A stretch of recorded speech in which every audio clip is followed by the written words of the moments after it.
The sun shone brightly over the capital, filling it with golden rays in the center of the city. On a high hill stood the residence of the Marquis Margon, a majestic building with exquisite architecture and well-kept gardens.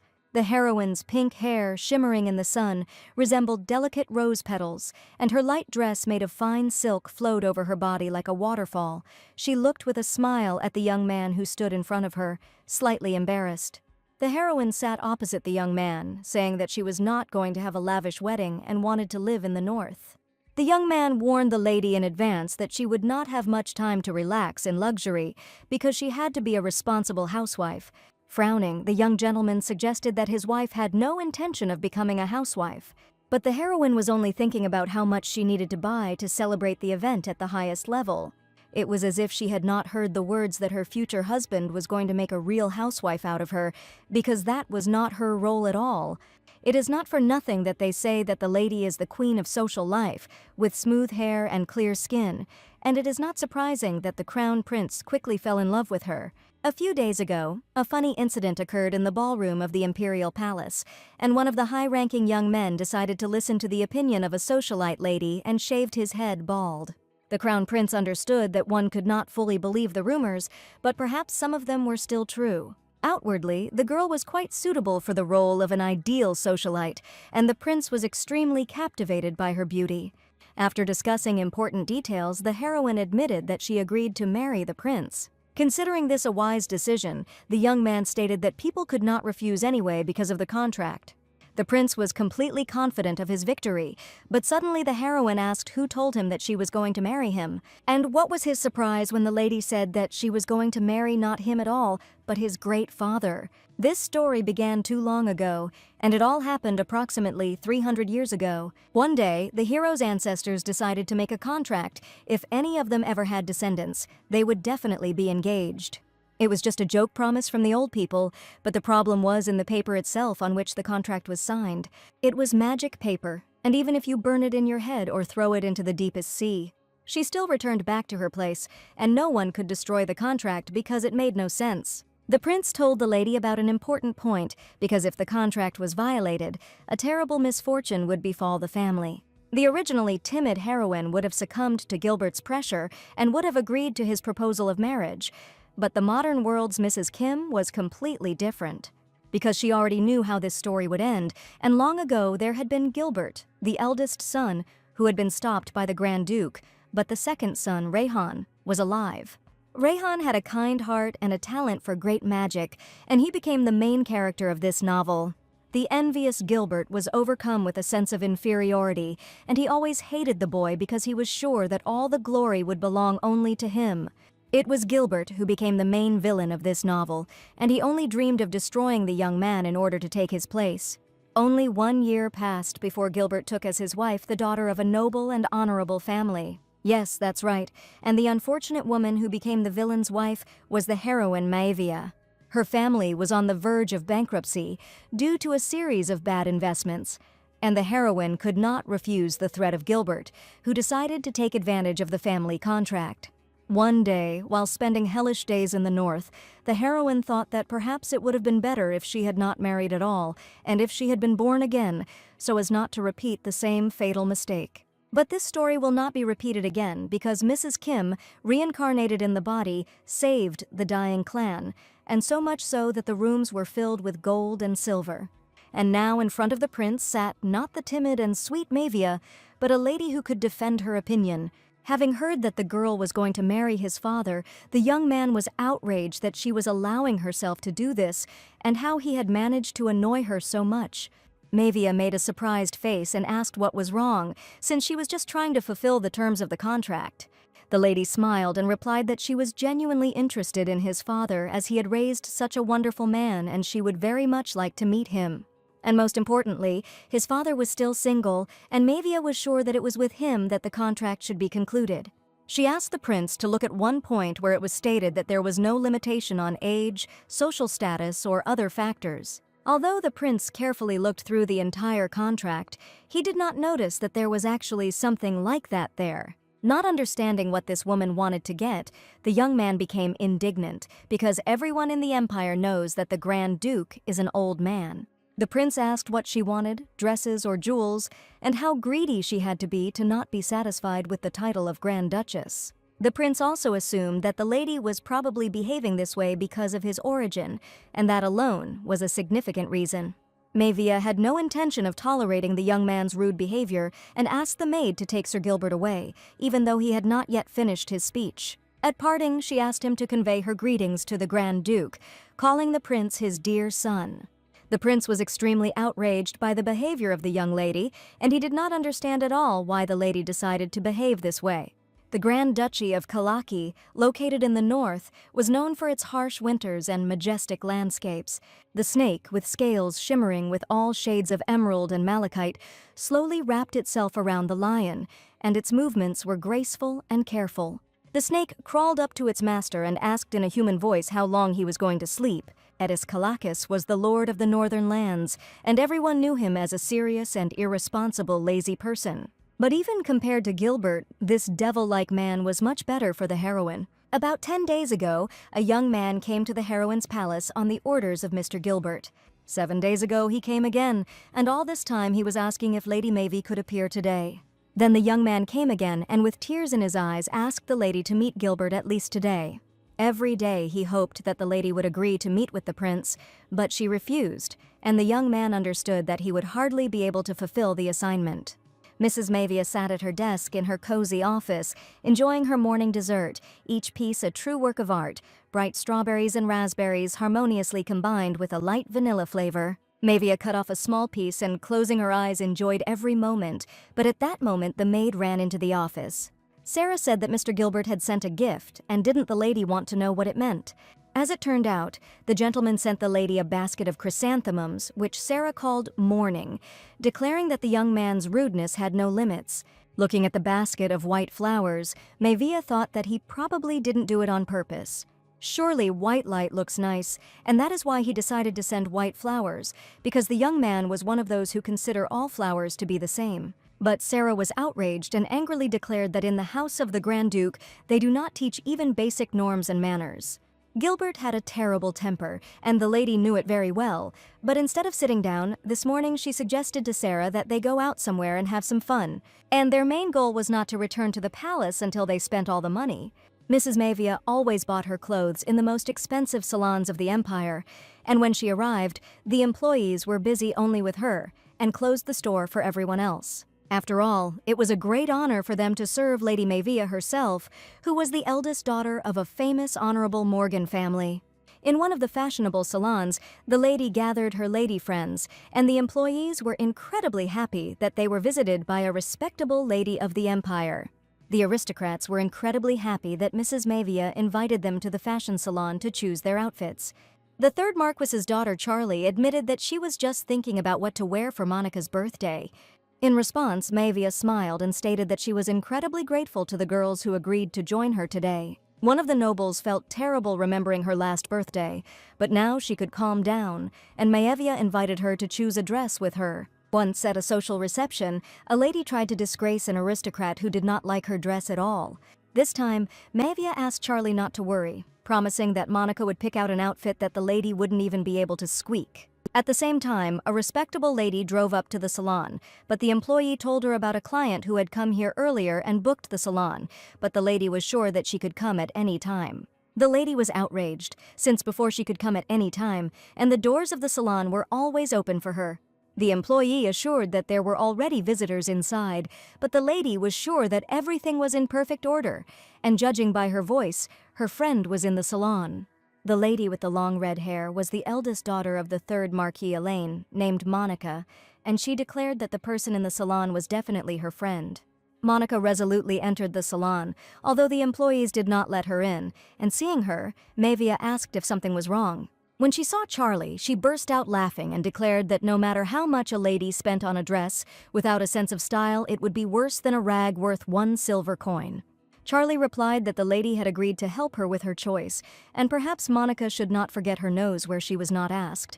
But the self-confident lady sat down between the two aristocrats and, taking a book of dresses in her hands, declared that since this was the case, she would help Charlie choose a decent dress. Looking at the lady, Charlie admitted that she didn't need Monica's help at all, but she was sure that her excellent taste was not to be doubted at all. She called Mavia too beautiful, so the lady would look good even in a sack of wheat, and asked Charlie to trust his taste. Although Monica was described as a villain in the novel, she is actually quite nice. She just doesn't know how to be honest with other people. And shortly after the transformation, due to the fact that the heroine became Maevia, she probably changed the course of the novel and the characters of the main characters. Monica looked through the catalog and settled on a gorgeous dress, but insisted that bright, feminine outfits would suit Charlie's faded appearance best. Charlie found these dresses a bit pretentious and said they did not suit her taste or style at all. Holding the catalog in her hands, Monica angrily declared that Charlie should just try on some of the dresses first and then draw conclusions about them. Lady Maevia decided to intervene in the conversation, and touching a lock of Monica's luxurious hair, she invited her to try on the dress that she had offered Charlie. The lady thought that this dress would go well with Monica's bright hair color, and probably should. Monica didn't particularly like this style, but if Mrs. Maevia insisted, she agreed to try it on. Maevia looked like a sweet lady who tried to cope with Monica's capricious character, and the aristocrats even jokingly called it training. Monica deliberately suggested inappropriate outfits to Charlie, while Maevia was sure that the elegant shades from the catalog would suit the girls. While Maevia was asking Charlie to try on a suitable dress, Monica realized that it seemed like the rumors were true. Many heard that Sir Gilbert proposed to the girl, and Monica asked if the lady had refused him, and probably she decided to show herself from a good side. Everyone knew that Gilbert was the son of a Grand Duke, but no one knew whether Monica had just told the truth. The lady laughed and told how she had to decline the great lord's offer, as expected. Although Gilbert looked noble, Monica knew he was an adopted son, and she found it funny to see him trying to act like a real aristocrat of noble birth.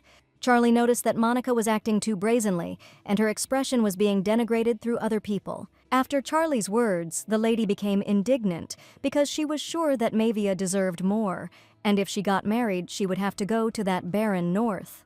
But after listening to Mrs. Monica's opinion, the heroine asked her not to worry because she had the right to decide her own fate. The heroine Maevia was no longer that insecure and weak lady, and now she was ready to stand up to even the famous Monica. Because now she was going to live very happily in a cozy server where her husband looked only at her. The lady said that she was not feeling well and therefore decided to go and try on the outfits first. But the heroine's soul was tormented by the fact that in the end everything would repeat itself again, no matter how much effort she put in. In the original novel, Monica said nasty things about Gilbert every day, considering him the most terrible person.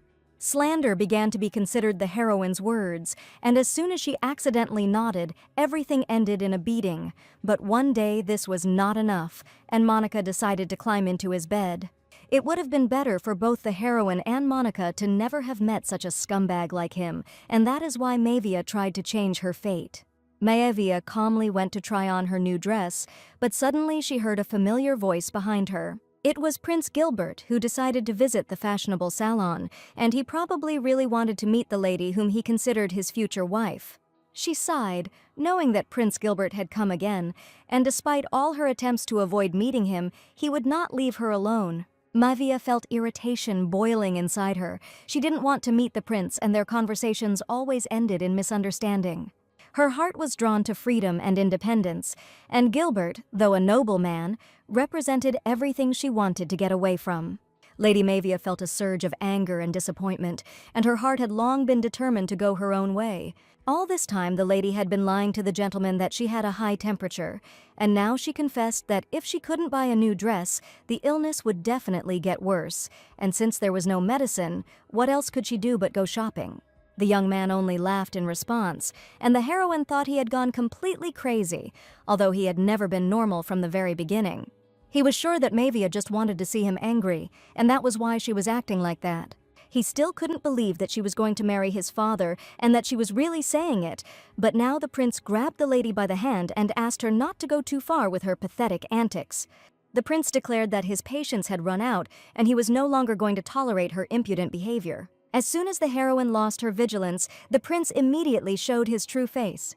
At that moment, Charlie ran out to help her friend with another aristocrat and shouted to the prince that the lady had clearly made it clear that she did not like him at all. In fact, the young man came to talk to the lady, who, in his opinion, had broken an important promise she had once made. So he asked Charlie in a quiet and polite voice to leave the place for a while so that he could talk calmly with his future wife. But Charlie was not going to back down and said that if the young man did not stop behaving like this, she would have to call security. The aristocrat stood opposite the gentleman and did not allow him to talk to the heroine, and he was extremely angry that everything turned out this way. The young man had already felt contemptuous glances on himself before, and now Charlie was looking at him exactly like that. His young acquaintances also looked at the prince, and one day declared that he should never dare to come with his nonsense again. The boy screamed that Charlie was looking at him as if he were some kind of insect, so he angrily declared that the fly had no right to look at him like that. It all happened near the doors of a fashionable salon, and local residents had already crowded behind Gilbert, while he shouted that he would be the one who would rule the North. MANHWA answered seriously that if the young man did not want to be arrested, he had better leave and never show up again. There were already a lot of people gathered nearby, and the young man realized that the situation was becoming tense and he could be accused of stalking. At the most opportune moment, a carriage drove up, and the maid Sarah appeared from it, informing her mistress of her arrival. Charlie pushed the lady closer to the carriage so that she would go away from the angry gentleman who continued to shower her with close attention. MANHWA smiled at the young man and informed him that she was going to leave, and thanked Charlie for the pleasant meeting. The prince did not expect that the lady could just up and leave, and he still hoped for a conversation, but the lady was already sitting in the carriage. He was going to come for her on the day of the imperial ball and informed the lady about this through the window. But MANHWA confidently stated that she had not expressed herself sufficiently, since she had long ago informed the gentleman that she was not going to go to the ball, and she happily suggested that their next date be right at the engagement party. Some time after the lady had gone north, it became fashionable to politely decline offers of partnership. They say that sometimes, to show that you don't want to meet anymore, they even started burning the flowers that were given to you, and this became a certain tradition among ladies. In the evening, the lady lay down to rest on a cozy sofa, because she had a very difficult day, and Sarah was sure that the lady should be careful in the near future. She brought a glass of water for her mistress so that she could feel better, because Sarah knew that MANHWA was simply tired of Prince Gilbert. The whole evening, the lady pondered how the gentleman managed to find out that she was in a fashionable salon, since her trip had not even been planned in advance. Sarah also could not understand how the master managed to find MANHWA, and whether he dared to introduce an observer for her. But the heroine was sure that if it had been one of her people, she would have immediately suspected something was wrong. Sarah was worried that she was not there, and warned the lady to only go out with security next time. But it was not that simple. She told the maid that there might be problems here. Although Gilbert does not look like a worthy knight, he is considered the best of all the comrades there in the entire empire. So a couple of guards could stop him, and the maid didn't even imagine that the situation was so serious. The heroine assured them that everything would be fine, because in the worst case they had something they could use, and the lady even promised that she would do it only once. The next moment the ladies screamed in surprise because a strange sound was heard near the window, and the curtains flew in different directions. Sarah suggested that they might be attacked by a magical creature and asked the lady to call the knights immediately. At that moment, a small black raven flew into the window with a loud crack, flew across the room and landed on the hand of the lady, who looked at the raven with surprise and admiration. The bird seemed unusual, its eyes sparkled with intelligence and cunning, and after carefully examining the bird, the lady realized that a real crow had flown to her. The raven looked at both of them and let out a sharp cry that echoed throughout the room. The heroine was sure that this was not an ordinary bird at all, but it could not be called a magical creature, and she knew very well who had just flown to her. The black bird was the familiar of His Grace the Duke, and MANHWA knew it for sure. One of the usual gloomy evenings, the ruler of the North received an unexpected letter, and he was very surprised to read the strange message.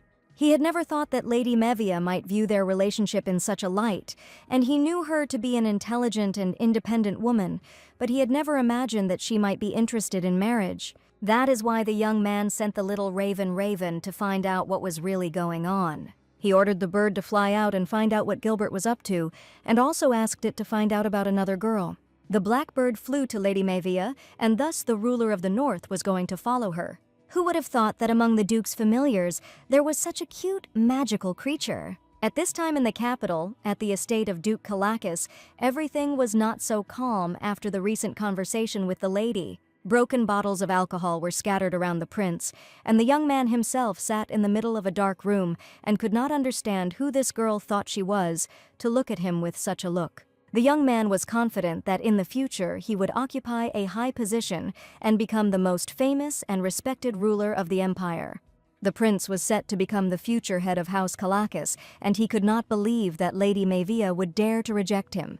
At the moment when the young man was experiencing great suffering, a black raven came to follow him, and he understood what goals the master was pursuing. The enraged prince could not find a place for himself, but at that moment his assistant came in and brought what he asked for. He grabbed the tray with his hand and was sure that from that moment on, everything would be over with Maevia. There was a small note on the tray, and the prince was already prepared with a cunning plan to get even with the girl who dared to refuse him. All night long, Raven tried to find out the necessary information for the master, and after a sleepless night, the black raven settled comfortably on a soft pillow and fell asleep. The raven was sleeping, spreading his wings, and even despite the lady's voice, he still did not wake up. The lady approached the raven sleeping on the pillow and said that it was time for Raven to get up, and only after that did the bird open its eyes. It was clear from Maevia's enthusiastic mood that she was about to go somewhere. Something interesting was about to happen soon, because the heroine had been preparing for this day for so long, studying that guy to the very core. She knew him much better than he knew himself now, and the lady wanted with all her heart to use Mr. Gilbert to finally put him in his place. She was going to swallow everything, fate and all, and press on the most vulnerable spots of this insidious man.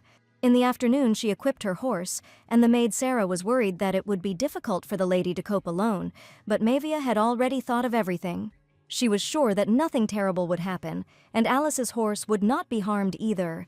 Sarah asked to take at least one bodyguard with her, but the heroine flatly refused protection. Because she knew that she couldn't handle this man with just a couple of guards, and if someone else showed up, he would immediately become wary, and she wanted to definitely end this story this time. Raven flew up to the heroine because he was probably also worried about her, but Mine replied that everything would be fine, and Raven could rest easy. She sternly ordered Raven not to follow her under any circumstances, noticing that the bird continued to fly nearby. Lady Maevia saddled her favorite horse, Alice, knowing that her mission was important and she could not afford to delay. The horse rushed forward, easily overcoming the forest paths. Their gallop sounded like music, the rhythmic beats of their hooves on the ground merging with the whisper of the wind in the treetops. Suddenly, the silence of the forest was broken by the whistle of a forged sword, and she stopped Alice abruptly. Prince Gilbert stood before her, holding a sword in his hands, his face focused and his eyes sparkling with determination. Lady Maevia froze in surprise, not expecting to meet him here deep in the forest.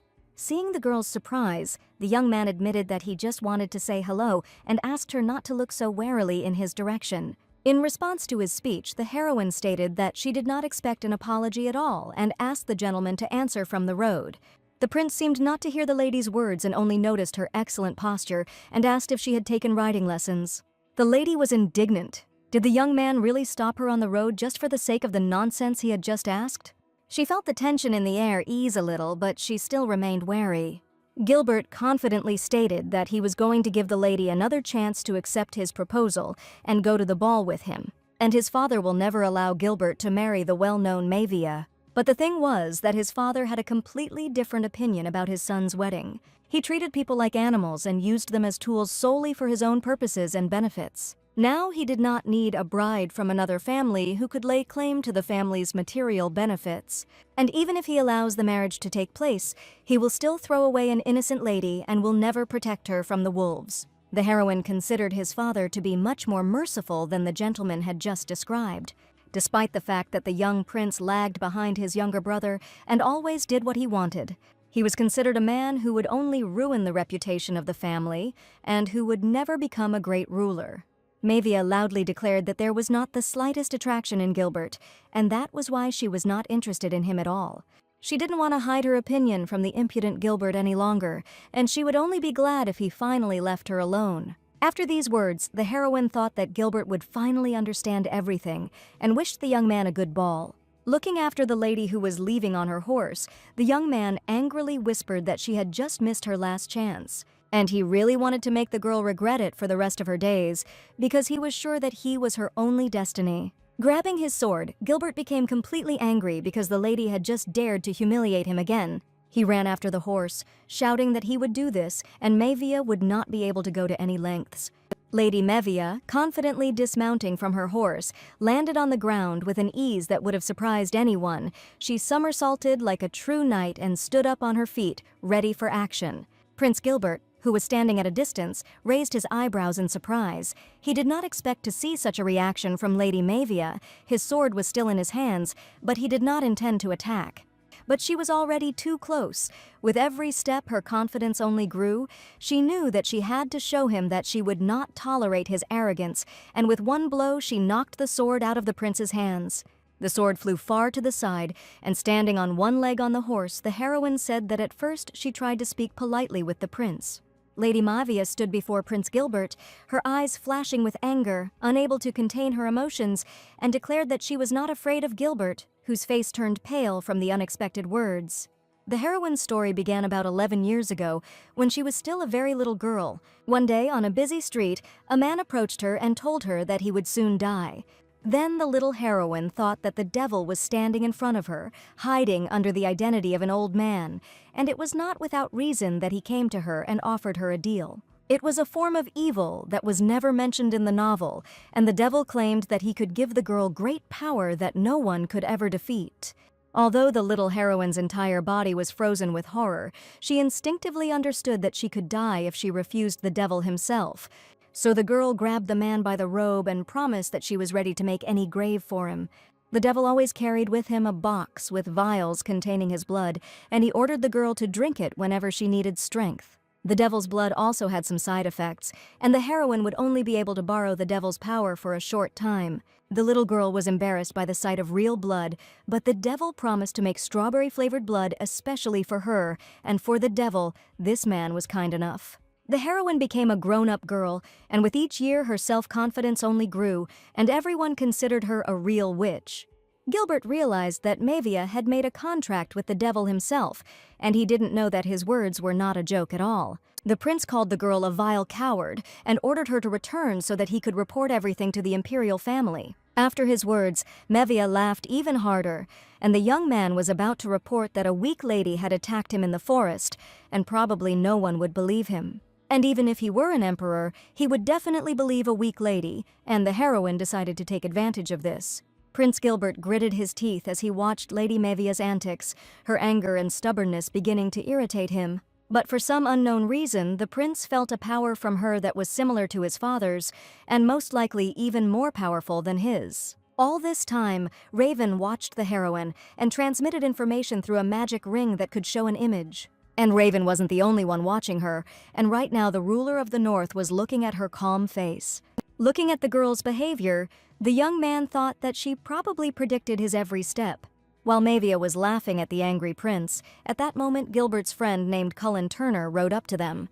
He greeted the lady politely and told her that he was Gilbert's best friend. Approaching his friend, he asked what had happened because the prince had promised that he would simply talk to the girl, and opposite her on a horse sat this very Mavia. He laughed and asked to forgive his friend's rudeness, noting that the girl's riding position was very original. At this moment, the lady was sitting on one knee on the back of her horse, and her saddle was completely on the other side. The sun slowly enveloped the girl in a pink light, and the lady, sitting astride her horse, ordered her to move forward. All this time, Sarah was eagerly awaiting the return of her mistress, and she began to worry when she saw the lady return, who still managed to get hurt. Looking at her leg, the heroine was surprised because her shin was very swollen and red, and it was painful for her to move her leg. She even joked that it seemed that demon blood did not increase stamina, and the maid was worried, and in this situation the mistress would not be able to get to the imperial event, which she was so looking forward to. They say that not only the prince but also the emperor himself will be present at the ball, and the event was supposed to be very luxurious. The heroine admitted that she was not sad about this at all, and that she did not have a partner to go to the ball with, and Sarah promised to give the lady a compress every day. Raven's black raven finally returned and cawed loudly to get his mistress's attention. Since Raven should have seen her earlier, she knew that she looked absolutely stunning when she attacked the prince, and if the Grand Duke saw it, he would definitely fall in love with her. Raven sat on the dresser and angrily tapped his beak on the letter, which the lady probably hadn't noticed. The lady looked at the bird, which continued to peck at the envelope, and asked if the black raven wanted to eat. Sarah said that an invitation had arrived from the imperial palace, and it seemed that Raven also wanted her to go to the ball. The raven actually began to caw throughout the room, and Sarah begged the lady to go to the ball and have a good time there. When the maid realized that the mistress was not going to go to the ball, she almost cried from disappointment. She was sure that it was worth looking at Gilbert, who would probably try to look as good as possible, but the heroine admitted that the person she really wanted to see was unlikely to come to this event. In the novel, the Grand Duke came to the capital only once. Even when his second son was in danger, he did not come. And today Mavia realized that it was very difficult to interest the Grand Duke. Mavia decided that next time she should probably try to hurt herself so badly that Gilbert himself would be forced to call the Grand Duke. Early in the morning, the maid helped the heroine get ready and put on a cute dress so that she could meet her parents for a family dinner. Inside the palace, there was a cozy atmosphere. Dishes with exquisite treats were laid out on the table, and her parents were sitting around waiting for her arrival. Waiting for the heroine at the table were the Marquis and Marchioness of Morgan, who were Mavia's parents, and judging by their faces, they were not at all pleased that their daughter was late for the family dinner. The lady sat down next to her mother, who asked if everything was okay with her daughter lately.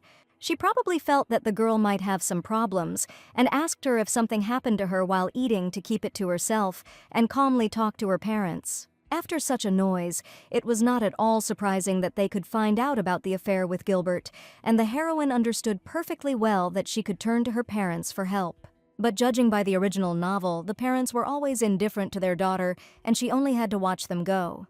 When the heroine was still a very little girl on her 6th birthday, her parents paid no attention to their daughter at all. All the holidays they were busy with their own affairs, and even at Christmas they were completely absorbed in work. Knowing all the ins and outs of her family, Mavia could not understand why her parents suddenly became interested in her affairs.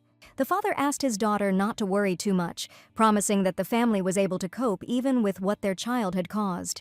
Mother told a story about when Mavia was 7 years old. She once lay down on the floor to stop them from leaving. Remembering this incident, the heroine admitted that it was impossible to forget this story at all, and laughed after her mother's words. After all, half of the family's entire fortune was at stake back then, and that day the parents were going to invest in the damned shipping company. The heroine was a child. At 7 years old, she could not convince her parents with logic, so she made a scandal, which she is even a little ashamed to remember. The parents recalled this incident with a smile because their daughter always stayed with the child for them, despite her age. Since childhood, she turned out to be too old, so they thought that the girl did not need parents. But this was not the case at all, and the parents were at their wits' end because they did not understand how to behave with a 7-year-old girl who constantly demanded their attention. Little Mavia threw tantrums and really wanted to be with her parents more often because at a young age a child needed care more than ever. Holding her daughter's hand, the mother admitted that even now she keeps everything to herself, just like in her distant childhood. The heroine wanted to change the fate of the family, but she never believed that she could change the atmosphere in the family, and now she realized how deeply mistaken she had been all this time. The parents asked if their daughter had found a partner for the ball, and the father jokingly suggested that they go together, holding hands as before. Mavia told her parents that she wasn't planning on going to the ball at all, so she didn't need a partner at all. All this time, Raven the Raven was nearby and suddenly began to fly right over the dinner table, and the daughter asked her parents for forgiveness for the nimble prankster. The father asked his daughter if she knew this bird, and she said that it was her favorite pet. The heroine's parents were very vigilant, and she was most afraid that they would realize that this raven was a magical creature. Having caught the nimble raven, the heroine assumed that he was probably just hungry and that's why he flew here, but the mother had already noticed that her daughter's tastes had changed a lot during this time. As Mavia left the dining room, she asked the raven if something had happened or if he simply wanted to convey something. The raven croaked loudly and spat out the seals of the imperial house, which were probably on the letter of invitation. The lady said that he had no partner for the ball and asked if the little black raven wanted to be her companion. Looking into the raven's sad eyes, the heroine joked that they should think about the difference in height. In her imagination, she imagined how she would dance with a little black bird at the ball, but unfortunately, if you don't know how to dance, you can't become a partner. At the same time, the Duke was informed that preparations for the procession in the capital were completely completed.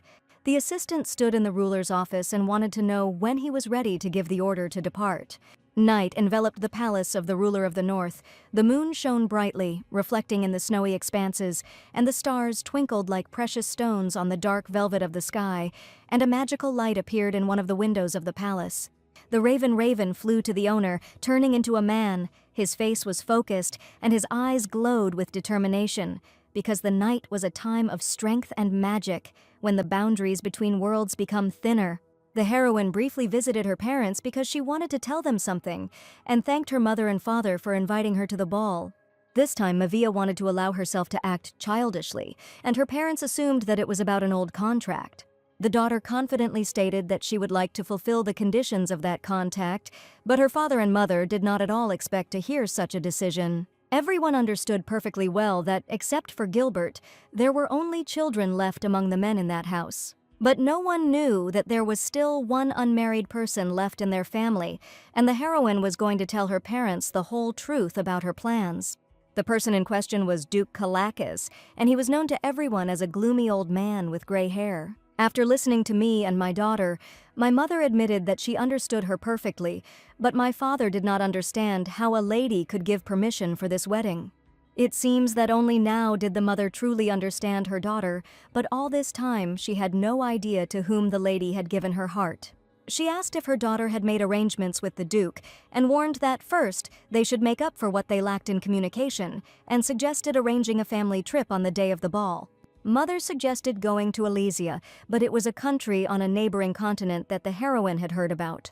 The heroine claimed that her mother had misunderstood her, and that the Duke looked much younger than his years.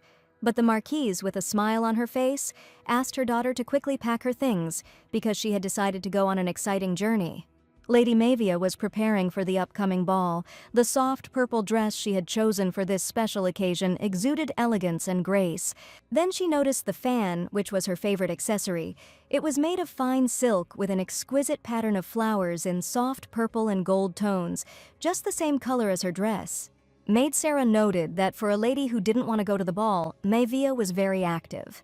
She even suggested that it was probably all because that same Duke was not an old man, but the lady asked Sarah to stop thinking about it. Rumors had already spread throughout the mansion, and Mavia knew that if the Duke did not show up at the ball, and if he turned out to be an old man, she would have to go to another continent. She didn't know whether the young man would appear at the ball. The heroine needed to check again, so she began to look for Raven. But the bird had not been seen since the morning, and Mavia really hoped that the raven had not flown far away. The atmosphere in the Imperial Hall was one of anticipation and excitement before a luxurious ball. Rumors had already spread among the aristocrats that the Duke's adopted son, who had arrived in the capital very handsomely, and that this young gentleman and Lady Mavia had had a love quarrel right in the middle of the street. The ladies said that the lady was taken in by the Duke's appearance, and this rumor was the most discussed among the aristocrats. Some people thought that Mavia was just a beautiful girl, while others saw her business acumen, and you also knew about the quarry that she bought for a lot of money, and which was soon closed due to the invasion of monsters. While the aristocrats were not shy about discussing Mavia out loud, a female voice came from behind them, declaring that Mavia was not at all the kind of person they could speak about so casually.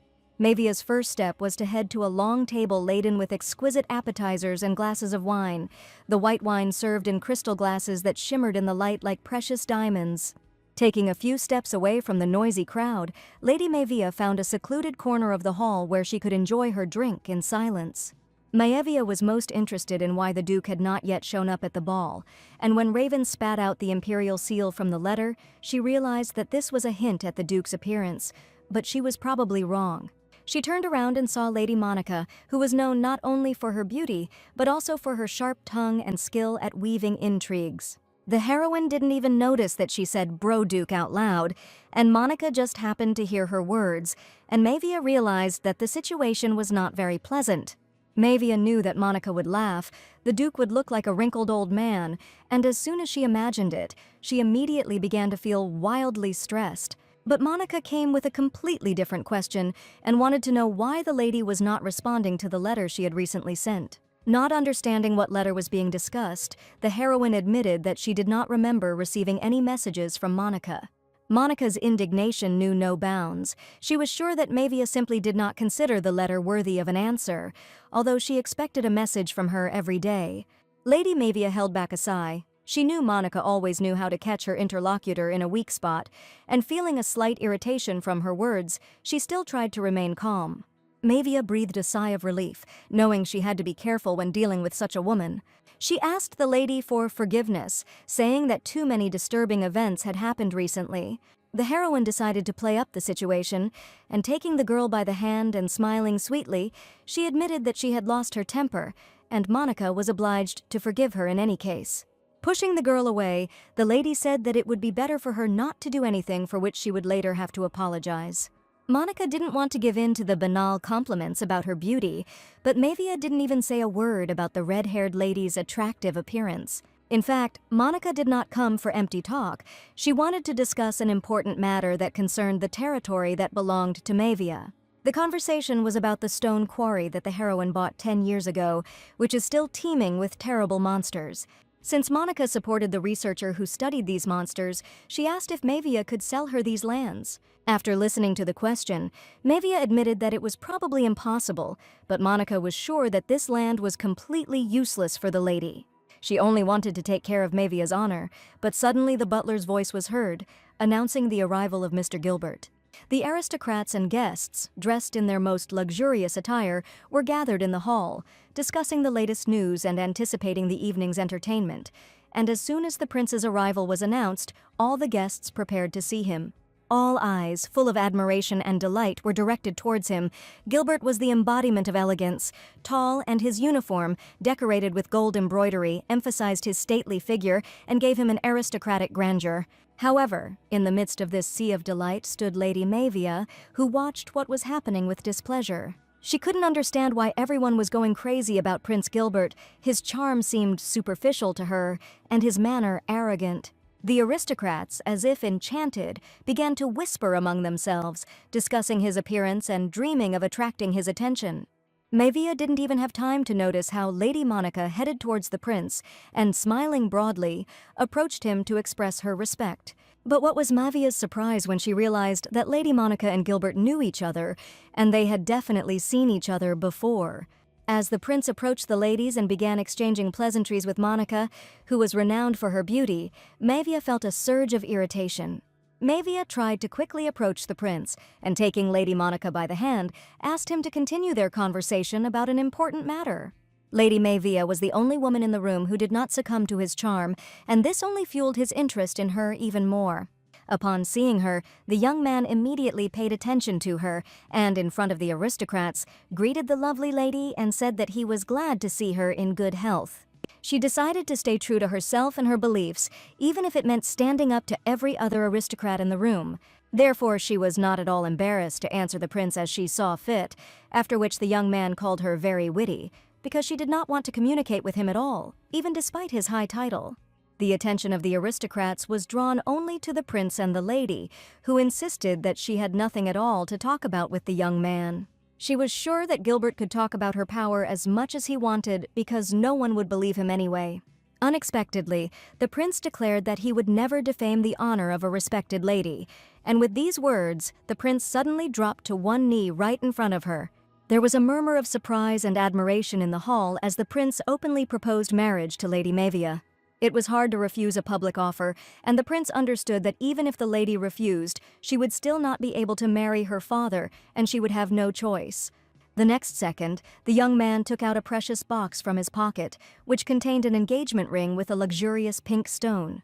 She knew that a refusal could cause a storm of discussion among the aristocrats, but she could not allow herself to give in. At that moment, she stepped forward and poured red wine directly on the prince's head. There was complete silence in the room, wine running down Gilbert's face, his eyes widening in surprise and shock. The prince slowly raised his head, seeing the bottle in Mavia's hands. Her action became a topic of discussion for many evenings to come. Lady Mavia had challenged Prince Gilbert himself, and had done so with grace and dignity. At this time, the venerable gentleman met with a man whose invitation he decided to respond to. The young man was curious about who the current king was, and judging by everything, not much time had passed since their last meeting. It all started about 15 years ago, when one day a young master became outraged that the North was ignoring the imperial orders. Only the North could control the demonic beasts, so the ruler was sure that the North should not be touched under any circumstances. He turned to the young gentleman and asked his son to listen carefully to his father, whose opinion was of the utmost importance to him. There were many rumors about the ruler of the North, and the king himself knew very well what kind of person he was. And everyone knew that the ruler of the North was not an ordinary person, like all people, and in his soul were kept many secrets connected with real magic. The aristocrats at the ball froze in anticipation of a reaction. Some suppressed laughter, some whispered words of surprise. Holding an empty wine bottle in her hands, the heroine said that she was probably mistaken in her surprise and thought that it was just a dream. The prince shouted that this was the most pathetic excuse, and he could not believe that a mature lady dared to do this in front of all high society, and asked the aristocrats to admit that the girl had acted too rudely at a formal event. But after the prince's statement, everyone realized that the wedding proposal was one-sided, and Gilbert was simply unrequitedly in love. For MANHWA, it was a moment of triumph, believing that true strength lies in the ability to remain true to oneself even under pressure. The prince was left standing in the middle of the hall with a wet head and the realization that her game was just beginning. He probably should have been more selective about who he approached, and Lady MANHWA turned out to be far from a timid lady who couldn't stand up for herself. The Lavan Empire had a huge territory, and by taking away the sea trade, the king's power was suddenly shaken. After this, power passed to 3 wealthy families who were chosen as mediators to rule. These were families of titled aristocrats, and the first of them was the Marquisate of Elaine. The next family chosen to rule was the Marquisate of Morgause, which was renowned for its outstanding knights. And the last family chosen to rule the empire was the Marquisate of Margona, and it was in this family that the heroine MANHWA was located. Among them, the Marquisate of Margone was a family known for its outstanding qualities, which also meant that in the event of a conflict, the likelihood of guilt lay with the opposite side. At that moment, the heroine remembered the words of her parents, who warned that if anything happened, their daughter could turn to them for protection. Observing the scandal that had occurred at the ball, a young man approached the prince and asked the lady to think about Gilbert's reputation, perfectly understanding her feelings. It was Baron Cullen, who probably wanted to stand up for Prince Gilbert in front of the aristocrats. But the heroine confidently declared that the rope that the Baron was holding onto would not save him in the future, and the young man should act wisely. This event was the most unpredictable and the most discussed at the ball, while Gilbert stood in the center of the hall, covered in wine. He stated that there was no one sane here or in the North, referring to all the aristocrats present. Despite the enraged prince, disgraced in front of high society, the heroine continued to laugh in his face. At that moment, an advisor approached the girl and said that His Majesty asked to meet with the lady personally. Surprised, the lady asked again if the young man had made a mistake, since she had not planned any meetings at all. Lady MANHWA's heart beat faster. She knew that this invitation could not be simple. The lady nodded in agreement and followed the advisor. A violent storm broke out outside, rain pouring down and lightning tearing the sky apart. MANHWA felt uneasy in the gloomy surroundings. Every step brought her closer to meeting the venerable gentleman, and she could not get rid of the strange feeling. The atmosphere was becoming increasingly tense. The young man looked neat, but for some reason that evening his face was distinguished by being pale to the point of blueness. The heroine decided to stop and ask Mr. Advisor why His Majesty had so unexpectedly requested a meeting. The advisor was very worried and admitted to the ladies that he could only tell them one thing. According to him, the heroine had been bringing trouble upon herself all this time, and MANHWA was very surprised when she heard these words. Lady MANHWA felt a tremor inside her. The storm outside the window seemed to symbolize the emotions and conflicts that raged in her heart. Ignoring the advisor, she heard a familiar voice, and looking towards the gazebo in the garden, she realized that she urgently needed to find out what was going on there. Despite the advisor's persuasion, she promised to return soon and ran in the other direction. There were 2 people standing in the gazebo, and a lady in a white glove carefully wiped the red wine from the prince's face. The aristocrat allegedly worried that the prince was very offended by the girl's cruel act, which happened in front of everyone. This girl was Lady Monica, and the prince did not understand why the lady decided to help him in a difficult situation. He understood that the support of an aristocrat could not be ordinary, and the girl was probably pursuing her own goals. Monica insisted that she was helping the prince only because she understood his angry state perfectly well. The lady said that she didn't really like MANHWA at all, but unfortunately she didn't know that the girl was standing right behind her. Monica told the prince that once she even wanted MANHWA to do worse than she did, and sometimes she even wished misfortune on the girl. The heroine did not know whether to ignore the situation, because if she left, it would no longer be an inappropriate relationship, and perhaps the heroes would live happily as a harmonious couple. However, she didn't want to let Monica get away with it any longer, and decided that that was enough. Lady MANHWA felt a surge of courage and determination, and this time she could not afford to remain in the shadows and listen to their conversation. Monica turned around with surprise and confusion on her face, and the cunning lady clearly did not expect to see MANHWA here. In a serious voice, the heroine said that she would like to give Monica one piece of advice, the first and last. She asked the girl to stay away from the impudent gentleman, and better yet, never meet him again. The prince also turned to face her, his expression changing from surprise to tension, and he didn't know how to react to Lady MANHWA's appearance at such a moment. The young man confessed that the girl should not have come here, and he suddenly ran towards the heroine. Monica looked at them both with concern, the atmosphere in the room becoming increasingly tense. And at that moment, Lady MANHWA realized that the situation could become a turning point for all three of them. Gilbert's hand reached out to his girlfriend. She realized that she had let her guard down and probably shouldn't have interfered in their conversation at all. Monica started screaming loudly and asking the prince to stop, but no one knew what he decided to do next. But MANHWA was calm, and perhaps it was already a predetermined end that could not be changed.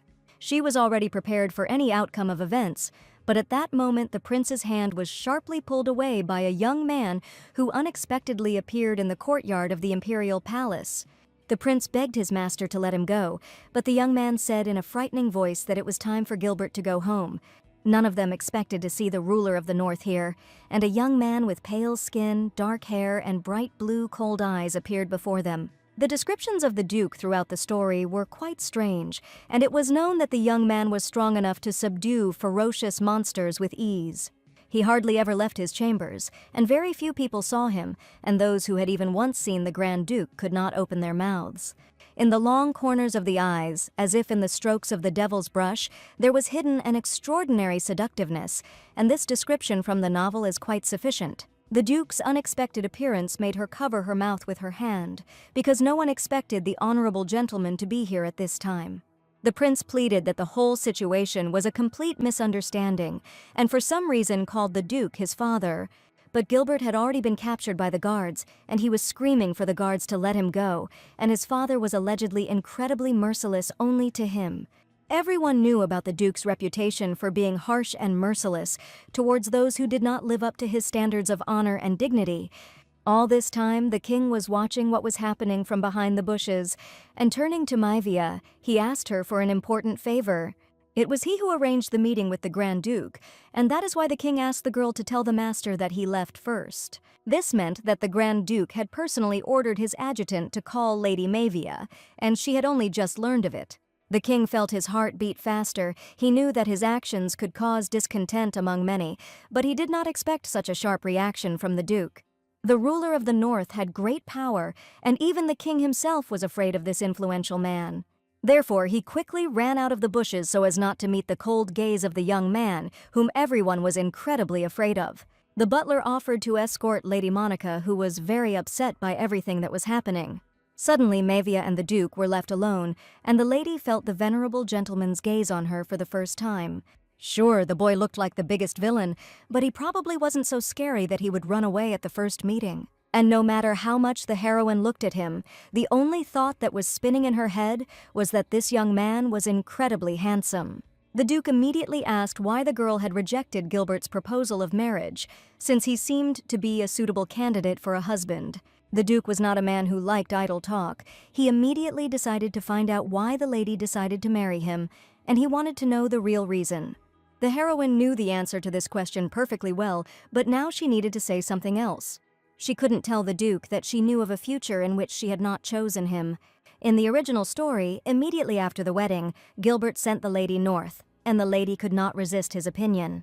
6 months later, he summoned the lady back to the capital with impure intentions, and then the naive Mavia was only delighted by the offer. But unfortunately, she did not know what terrible fate awaited her as soon as she returned from the north and met the prince again. The Duke was sure that Mavia did not need to go to the prince and suggested that she stay in his palace. Then he was the only one who warned the girl of both dangers, but the heroine, on the contrary, was afraid of him. In the original story, the lady did not have a strong character and only cried out of despair. That's why she tried to escape and ended up in the hands of the cruel Gilbert. She was imprisoned in a high tower where the prince mercilessly threw her. But the rulers of the north were the only people who were concerned about the lady and sympathized with her terrible fate. Until the very end, he tirelessly extended a helping hand and really did not want her to connect her fate with the prince. Then the heroine was unable to grab the Duke's hand until the very end and only moved away and was afraid of him. No one understood why the Duke decided to help a defenseless girl, but now the heroine was sure of one thing: if she had taken the Duke then, she definitely would not have faced such a terrible end. Now Mavia knew the course of the affair and was ready to change fate, so when she saw the Duke, she offered to dance together, deciding this time to definitely be with him. The Duke probably didn't even imagine that the girl would ask him to dance at the ball, and it was the first time they had seen each other in their lives. Smiling, the heroine promised to tell about herself during the dance, but of course she had no intention of telling the truth. Now she needed to attract the Duke's attention and arouse his genuine interest in her person, and Mavia was ready to do anything to radically change the course of the plot and make her fate happy. But in response to her proposal, the Duke coldly refused, and the heroine asked if it was really difficult for him to dance and if she could teach him. The young man admitted that this was a troublesome task for him, but the heroine did not understand why he continued to refuse. She was sure that the Duke would immediately agree to dance, but now an awkward silence hung over the heroes. The Duke had just declared his interest in the girl, but suddenly a feeling of laziness overcame his curiosity. In connection with this, the Duke decided to return home and informed the lady about this personally. He also considered further communication via letters too troublesome and suggested ending the correspondence there. This man turned out to be much more picky than the heroine expected, and the Duke seemed to treat everything with apathy and without much interest. Since he had already come, the heroine asked if it would be a shame to leave without enjoying the luxurious ball. Having said goodbye to his mistress, the Duke was about to leave her company, but the heroine understood that he urgently needed to be stopped. She had one last hope left, and making a sweet face, the heroine admitted that she really wanted to dance, but she didn't have a partner. It turned out that this made the young man stop, and Mavia didn't even immediately understand what she had just said. She even managed to get scared that her words were too insistent, but suddenly the Duke asked if one dance would be enough. Not believing her luck, the lady even asked again whether the Duke had really agreed to her proposal. Holding the girl's hand, the young man asked again if one dance would be enough, and looked closely at his interlocutor. Mavia was silent and could not believe that her trick actually worked, and the Duke agreed to dance. They walked out onto the dance floor, where aristocrats were whirling in a whirlwind of music and light. The hall was filled with the sounds of violins and pianos, and the bright lights of the chandeliers created a magical atmosphere. The Duke took Lady Mavia by the hand and led her to the center of the room, and as they began to dance, all eyes turned to them. Calling himself clumsy, the Duke was sure that he was not really a very good dancer, and forced himself to come because he wanted to get to know the girl better. Lady Mavia felt free and happy. At that moment, all worries about the recent events at the ball faded into the background. Since the lady knew how to dance well, she took upon herself the responsibility of directing the dance, and decided to ask if the Duke did not hate her. They danced for only a few minutes, and Mavia decided to teach the Duke to dance, and did not expect that he did not know how to move to music at all. The aristocrats watched what was happening carefully, but as soon as they felt the gaze of the ruler of the north, they immediately ran away in panic, and a little girl from the crowd even began to cry. Lady Mavia felt a little awkward under the guests' gaze, but she needed to get the Duke's attention. She didn't want the Duke to run away from the ball right now, and she was trying to think of a way to keep him.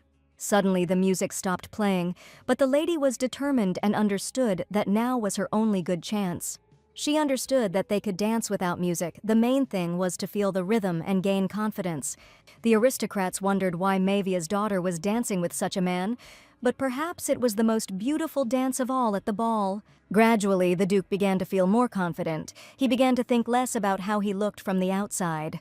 He was not used to the close attention, and the aristocrats were also wary of the cold gaze of the ruler of the north, which sent shivers down his spine.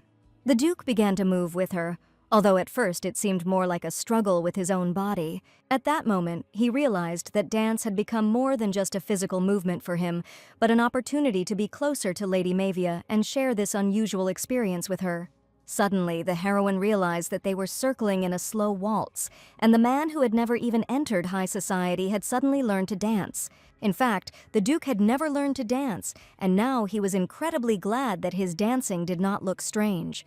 His words sounded as if the young man was born with talent, and smiling, Mavia looked into his eyes.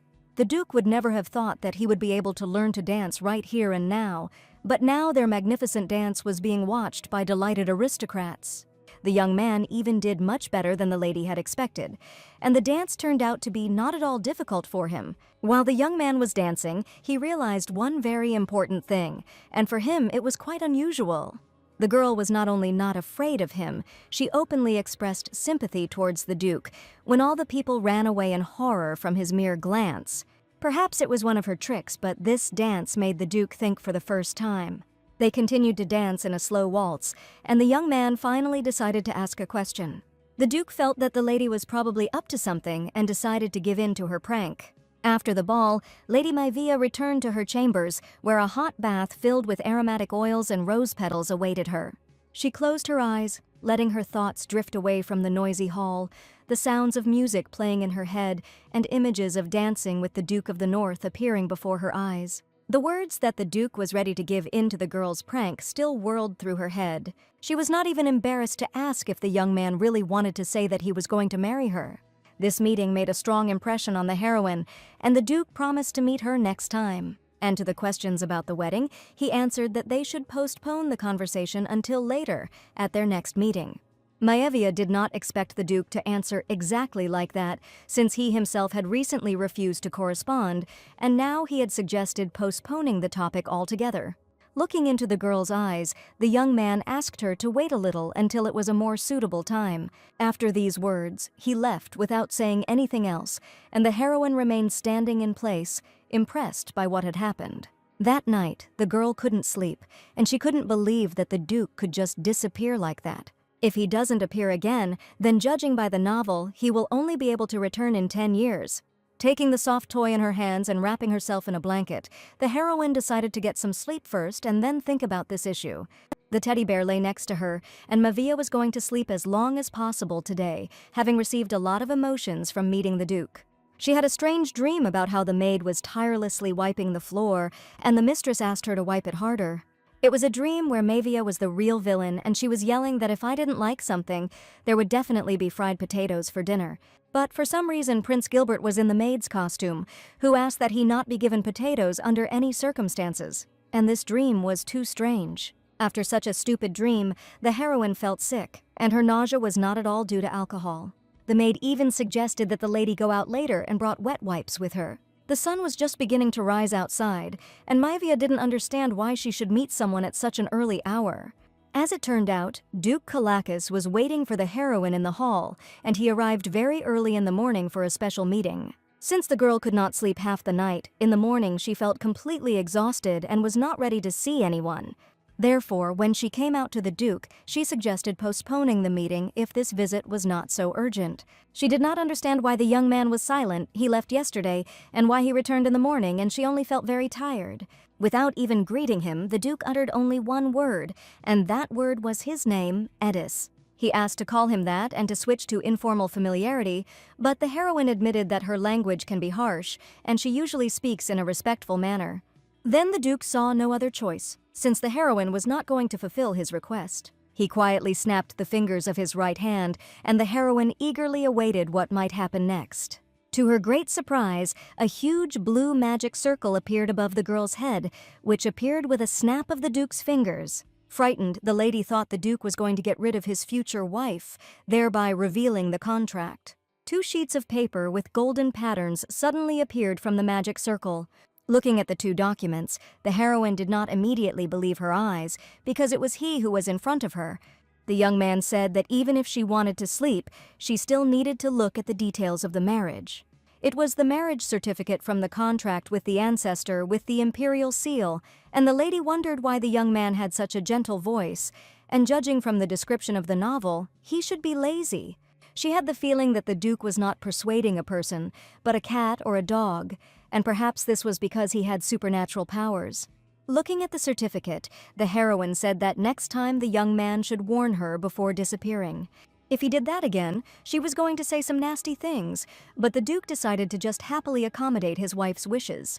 They sat opposite each other, and right now the fate of each of the heroes was being decided. Thinking ahead to the future, the young man admitted that he was going to divorce her soon, and Mavia should be ready for this. In response, Mavia smiled and said that she would only get a divorce if the young man turned her life into a living hell. There were many sham marriages in the empire that later turned out to be successful, and the Duke warned that he might have difficulty having children, and his body was a little different from that of an ordinary person. Fortunately, the heroine had no romantic illusions about 6 children, or she took into account the words of her future husband. The lady decided to find out about the Duke's age. He said that he once met the First Lord before he became the Grand Duke, and was a man wandering through dangerous places with a stupid but cute face. Therefore, the young man was very ancient, and he also admitted that he had never had children and still does not have any. This conversation was quite sincere, and now the heroine learned that the Duke did not even have a secret affair and had never had mistresses.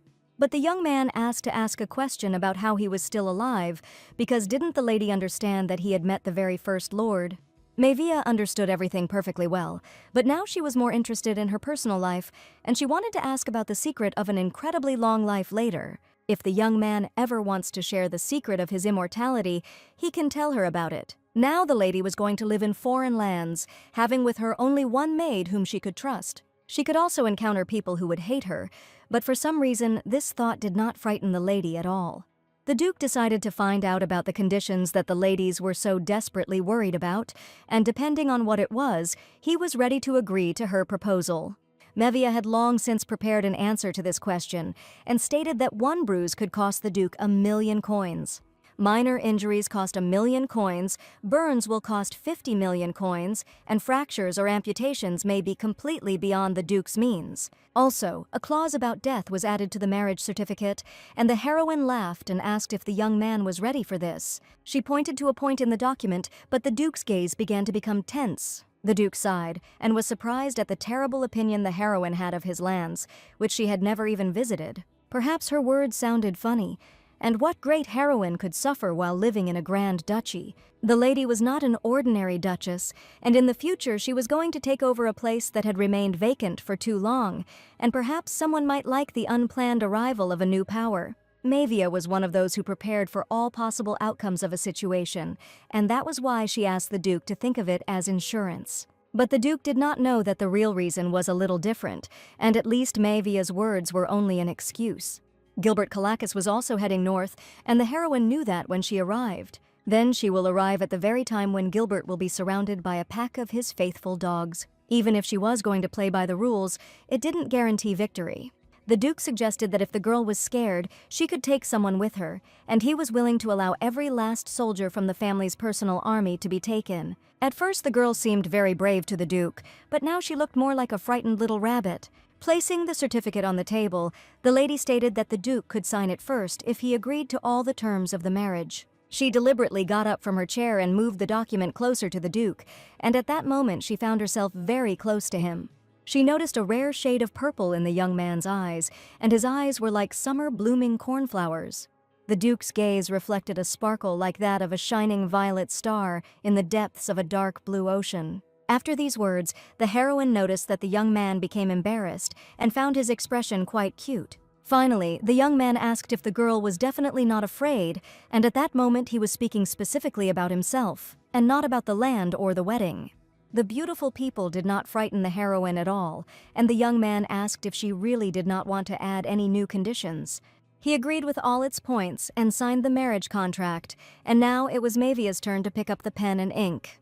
The heroine signed the marriage contract anyway, and after her signature the paper suddenly caught fire and it looked like real magic. She knew about the document's subsequent combustion after signing, but she had never seen it in person, and this spectacle felt completely different. The heroine even joked that she was very interested in what the creators of the contract were like, but suddenly the Duke offered to show their graves, and the girl had to refuse the tempting offer. Eventually, the promises between the families were finally fulfilled, and Mavia was now the Grand Duchess of Kalakis. As Edda said, Mavia became a lady who now had a high status and title, but for some reason it seemed to her that she had not received the title of Grand Duchess, but rather that she had become part of the army of an attractive demon king. Mavia was thinking about the demon kingdom and immediately decided to find out when they were going to go to the estate. Before leaving, the lady had to say goodbye to her parents, and the Duke was ready to go at any time his wife wanted. The Duke was sure that there were definitely other people who would want to say goodbye to the lady, besides her parents. At this moment, Sarah came in and apologized, but a letter had arrived from Lady Elaine, and she thought she must inform her mistress of it at once. Perhaps it was because of that incident on the day of the ball, since Monica was more interested in Gilbert than the Grand Duke. She must be wondering now why Mevia hates Gilbert and calls him the most terrible person in the world.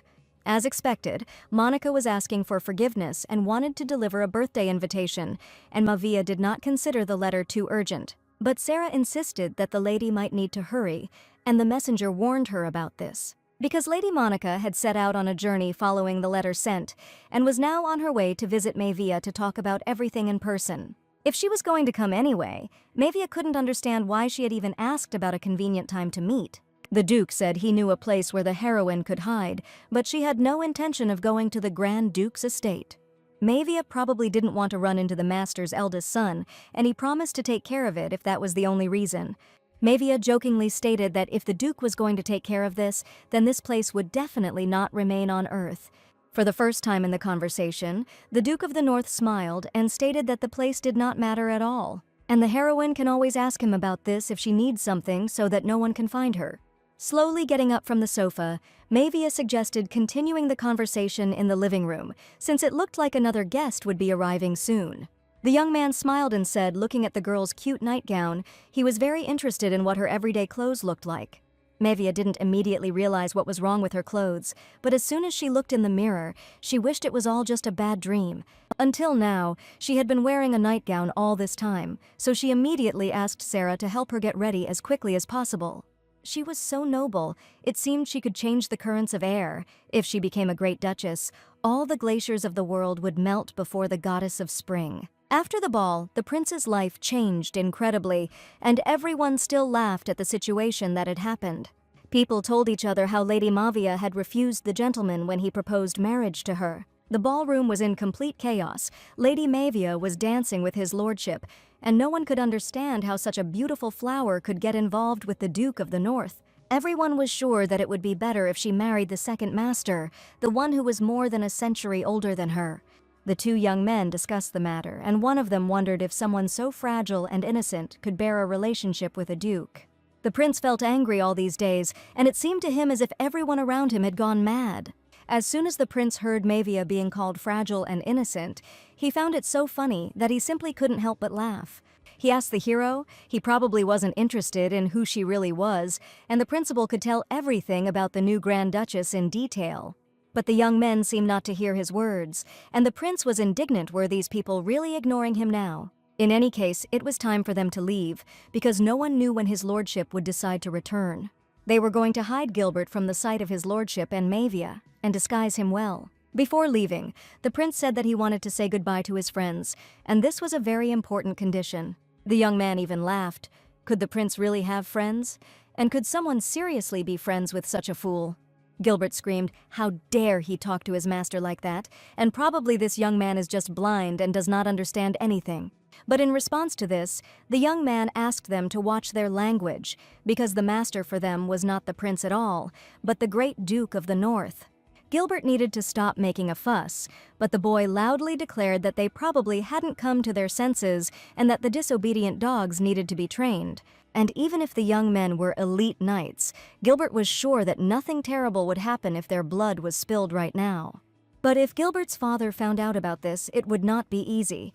The young man could not allow himself to be treated like this, and took out his sword to pay off his offenders. As soon as he took hold of the hilt of the sword, everyone around felt a terrible stench, and the knights laughed. Was it really this friend with whom the prince wanted to say goodbye?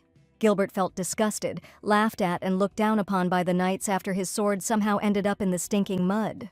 The knights laughed that something had to be done about this terrible smell and called the prince's character also stupid. The young man guessed that the person Gilbert wanted to meet was Baron Cullen Turner, who was his best friend. One of the knights offered to deliver a message so that the prince would finally calm down, and given the situation, everyone doubted that the Baron would visit his friend. Gilbert angrily stated that the knight probably should have started with this, and there was no need to drag it out for so long. The knights left the room and locked the doors with an iron padlock so that the prince could not escape and free himself. The second knight asked if he was sure that it was necessary to go to the Baron, since the prince could create big problems for them again. The Great Duke of the North was currently in the capital. Even if Gilbert dared to do something, he would soon pay with his life for his stupidity. The Baron was allowed to speak with the prince, and now he learned that the young man was going to return to the estate. He promised to remain silent because after the incident, His Grace the Grand Duke personally arrived in the capital. Now Gilbert needed his only friend to do something for him, and it was for this reason that he called the Baron to meet him. The young man said that if this was related to Lady Mavia, then the prince should forget about it, because he would value his life and did not want to get involved with the Duke. He'll probably feel a little better if he can get rid of that dark-haired maid who's always hanging around Mavia. The Baron pretended not to hear these words because Mavia was not the kind of person who would just sit idly by while her trusted people were touched. So after the prince's words, he was convinced that the young man could no longer think sensibly, and it was probably time for him to switch to the other side. But suddenly Gilbert started talking about a joint business in the north, and he heard that the Baron was unhappy with the distribution of profits. The man asked if the prince dared to threaten him in such a situation, and decided to raise the topic right now. The Baron had helped the prince more than once, and even knowing this, he did not take proper care of the young man, but now he offered to become more generous. And he said that he would gladly share part of the profit with his friend, and would in no way offend him if he were able to fulfill his request. Placing his hand on his friend's shoulder, the prince asked the Baron to do him one last favor and declared that it was incredibly important to him. There was a misunderstanding in Margon's living room, and the heroine could not understand how she ended up in just a nightgown and spent the entire conversation with the Duke in it. Mavia felt awkward because she went out to Edis without even realizing what she was wearing because she was half asleep. She told the Duke that she had simply forgotten to change her clothes, and that was absolutely not something the Great Lord would think about. Mavia did not want the young man to misunderstand her, but in response the Duke only asked him to forget about the strange incident. The lady was finally brought a mug of hot drink, but no matter how much she looked at it, it did not look like what she ordered. For some reason the drink was rather strange, but the heroine clearly remembered that she had simply ordered an Americano. Mavia didn't want to find out anything, and decided to just drink a hot drink to finally perk up in the morning. From the girl's surprised face, the Duke realized that something had probably gone wrong and decided to ask about it. Suddenly he got up from the sofa and declared that the girl had been lying to him since the very first day of their marriage. To the lady's great surprise, the Duke went somewhere and asked Mavia to wait for him a little. For some reason, he went to the kitchen, where there were just a lot of products for making any tasty drink. Quietly opening the door, Mavia decided that she should definitely take a look, and saw the Duke standing in the kitchen. The heroine saw how the Duke took off his jacket and put on a kitchen apron instead, carefully tying it at his back. Then he took a knife and began to cut something with it, and during this time, he did not utter a single word. The aroma of coffee beans wafted throughout the kitchen, and the Duke carefully poured boiling water into the coffee pot to make delicious coffee. A few minutes later, he had created a culinary masterpiece and had a glass of strawberry latte in front of him. And now, before the lady stood a dessert prepared by the Grand Duke of the North himself, who wished her a bon appetit. The dessert really did look very appetizing, and even Mavia had never seen such beauty before. The exquisitely decorated drink looked just like something from an expensive restaurant, and the Duke really hoped that it would suit the lady's taste. Touching the straw, the lady was about to try it, but she was worried that if it was not tasty, she would still have to pretend that she liked the Duke's drink. As soon as the lady took one small sip, she admired the incredible taste of the drink, and the Duke turned out to be even better than the imperial chefs at their estate. The young man said that if there was a city food that the girl really liked, she needed to be informed about it, and he would be able to prepare exquisite dishes for her. Everything that was happening was different from what the lady had imagined, and she thought that the Duke would still be too lazy to come here. She also assumed that the young man would delay signing the contract, and could it be that the lady had been reading the novel incorrectly all this time? During the ball, the Duke had certainly been very lazy, and she did not know what had made her find it necessary to change, but there was no need to remind him of this. With a happy face, the lady said that she would like a delicious caramel pudding covered with sweet syrup. After a delicious strawberry latte, Mavia and the Duke headed to the palace garden to spend some time outdoors. That friend who wanted to come in the morning would probably not visit Mavia anymore, and she was absolutely sure of it. For some reason, the Duke spoke as if he could see the future, but the young man admitted that he only heard better than others and could hear even the quietest sounds. This was because the Duke was a transcendental being and had quite a lot of abilities. Admiring the young man, Mavia admitted that he had a lot of abilities and that the Duke was probably simply underestimating himself. She couldn't understand why Gilbert was so stupid, because you could learn something just by watching your relative. At first, the Duke also tried to get closer to the young man, but he soon realized that the prince simply looked like his biological father. One day, a terrible incident occurred, and the Duke managed to see what Gilbert did to his mentor. The heroine could not remember anything in the novel about Gilbert's biological father, and could it really have been an unwanted adoption? It was described simply as Eddis picking up 2 abandoned children in the desert in the original novel, and Mavia thinking the Duke was just being kind to them. But there is probably a reason why he refused, but unfortunately the young man could not tell all the details.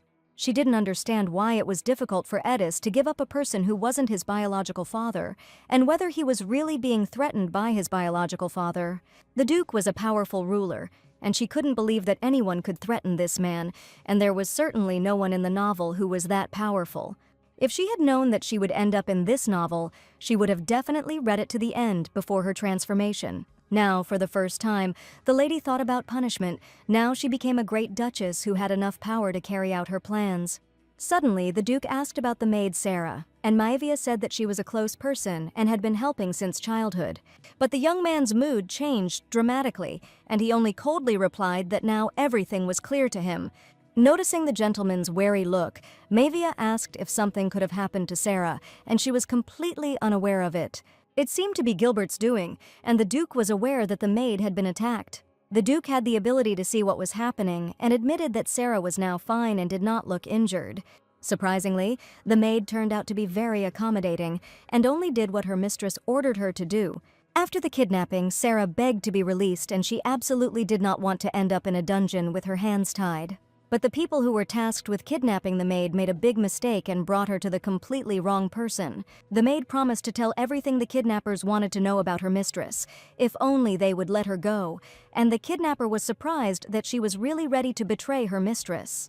Sarah began to complain about the small salary and stated that she was just a hired maid. The kidnappers didn't even have to bother, and the main one asked Sarah to quickly tell about her mistress. In fact, she was closer to her than anyone else, and the maid really knew everything about her. It would not be an exaggeration to say that she knows the mistress's most secret mysteries, as well as her mortal weakness. Sarah said that the lady had her weaknesses, and she couldn't whistle at all. Falconry was a required skill for an aristocrat, and so Maivia was embarrassed that she had not yet learned to perform such an important action. Since Maivia could not whistle, she could not train the falcon bird, which was extremely necessary for her as a girl of high title. The robber laughed, and he did not expect to hear that the lady's weakness would be so stupid. He considered it a useless weakness, and the maid had one last chance to tell him something truly important. Sarah said that the lady sleeps very soundly in the morning, and therefore they can attack her because she will not even notice anything. Maivia also hates sweet potatoes, cucumbers, onions, and tomatoes, and the robbers may plan to poison her by avoiding these foods. After listening to the maid's words, the robber grabbed his head and considered her words to be real madness, because the crazy mistress had an equally crazy maid. The robbers were tired of listening to the maid's nonsense, and they assumed that killing her would be the best decision, since there were no witnesses around anyway. But suddenly the Duke appeared in front of the robbers, waved his hand and created a magical whirlwind, ordering Baron Cullen to finally stop. The Baron managed to feel a strong blow from a fist on his face, and from surprise he completely lost concentration. He couldn't understand what had happened, but suddenly he saw the real Duke of the North in front of him, and next to him was a lady with pink hair and a sweet smile. The caring lady removed the bag from Sarah's maid's head and apologized for arriving so late. She understood that Sarah was very scared, and the lady really wanted to get home together as soon as possible. Now Mavia knew that Baron Kalin had made the gravest mistake, and the rope he was trying to hold on to turned out to be a rotten life preserver. The two kidnappers decided to escape as quickly as possible, so as not to incur the wrath of the Duke of the North, who was known for his cruel character. The Duke allowed the kidnappers to escape for only one reason: he knew exactly who ordered the kidnapping. And if the lady needs these people, the Duke warned that she can simply say so and he will do everything necessary to punish them. With special respect in his eyes, Edis asked Mavia to tell him everything in detail and promised that if it was in his power, he would do everything to sort it out. Unexpectedly, Mavia asked the Duke to prepare a room for the newlyweds, because that night she was going to come to the residence of the Grand Duke. At last, the maid was safe, and now she and her mistress got into the carriage to return to their native estate as soon as possible. Sarah was not usually so quiet. She had no injuries, but this incident would still remain a trauma for the maid. Therefore, the lady promised to make sure that today's incident would be counted as a work injury for which Sarah would have to be paid. Just a second ago, Sarah looked upset, and Mavia was probably just worrying for no reason. The maid was kidnapped while she was packing her mistress's things, so she was unable to finish the job she had started. But given the circumstances, she had no other choice. But for revealing weaknesses, the lady joked that she would cut Sarah's salary for 3 months. That evening, Mavia met with her mother to talk about some important matters. Mother wondered if Mavia had come to talk about Sarah's abduction, and that must be the reason. Since the Mavia family was quite famous, there was nothing that happened in the capital that they would not know about. Mother knew that her daughter was going to go north, and Mavia told her that she was moving to the Grand Duke's residence that evening, right after dinner. Since her daughter had already made her decision, her mother could not stop her. She also could not stop worrying about her, and Mavia probably had reasons that she could not tell her parents, and the heroine sadly understood that she had no time left at all. After all, the catastrophe that will soon happen in the north can only be prevented in this way. Soon after that evening, Mavia's parents stood outside the gate of the mansion, watching their daughter leave for the distant north. It was incredibly painful for the mother to watch her daughter actually leave. Because she was so young, she was very worried whether everything would be okay with her. Holding an envelope in her hands, a maid suddenly approached Mother and said that the lady asked her to give the letter when she left. And it seemed that Mavia understood that her parents would worry, which is why she left a farewell message. After her daughter left, the mother decided to read the letter, which was addressed to her dear mom and dad. In it, she asked that after leaving for the north, he exert some influence on Baron Cullen's business for her sake, and that was her only request. Mavia wanted the man to go bankrupt and work in the mines, and she was sure the Baron deserved to lose all his savings. The daughter promised to invite her parents to the north every season, and asked her mother and father not to be too sad after her departure, but now they decided to trust their son-in-law. They were sure that Mavia was safe. Still, he is the one their daughter chose, and they will only be glad if Mavia is happy with her new husband, even in the far north. The carriage, together with the maid, headed along the forest paths to the estate, and it was already slowly beginning to get dark outside.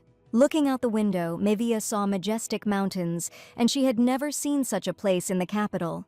The north was difficult to reach, and Sarah began to worry that her mistress would be given rock-hard black bread or forced to clean in icy water. Laughing, Mavia said that it definitely wouldn't happen, but she was prepared not to expect a warm welcome for the unplanned Grand Duchess. And if something like that happens, Mavia will immediately understand if Sarah loses her composure even a little. Finally, the heroines arrived at the residence of the Grand Duke, which was located in the capital in the heart of the cold north. The Duke certainly had a grand residence, and as soon as Mavia arrived at the palace, she was amazed at its incredible size. But Lady Mavia did not even expect such a reception, and as soon as she got out of the carriage, she was immediately very surprised. Because in front of her stood columns of respected knights, and their commander met her. They loudly expressed their respect to Her Grace the Grand Duchess, and this was the first time that this had happened to Mavia. And the temporary manager of the residence named Vega appeared before the lady, and he expressed his respect to the arriving ladies. Mavia smiled, for it pleased her to see so many people respecting her, for she now held a high title. Suddenly, a knight emerged from the crowd, probably wanting to look at the Grand Duchess. He stated that he had become a knight this year, and since the steward was often busy, he promised that he would be able to accompany the great lady. Sarah even wondered if the lady had sent them a gift in advance, but the lady did nothing at all. The punishment was not long in coming. The knight stepped out of line. They were outraged that they did not even manage to congratulate the lady who had officially arrived. But the knight seemed to have been waiting for this all day, and he didn't care at all that he had just been punished in front of the Grand Duchess.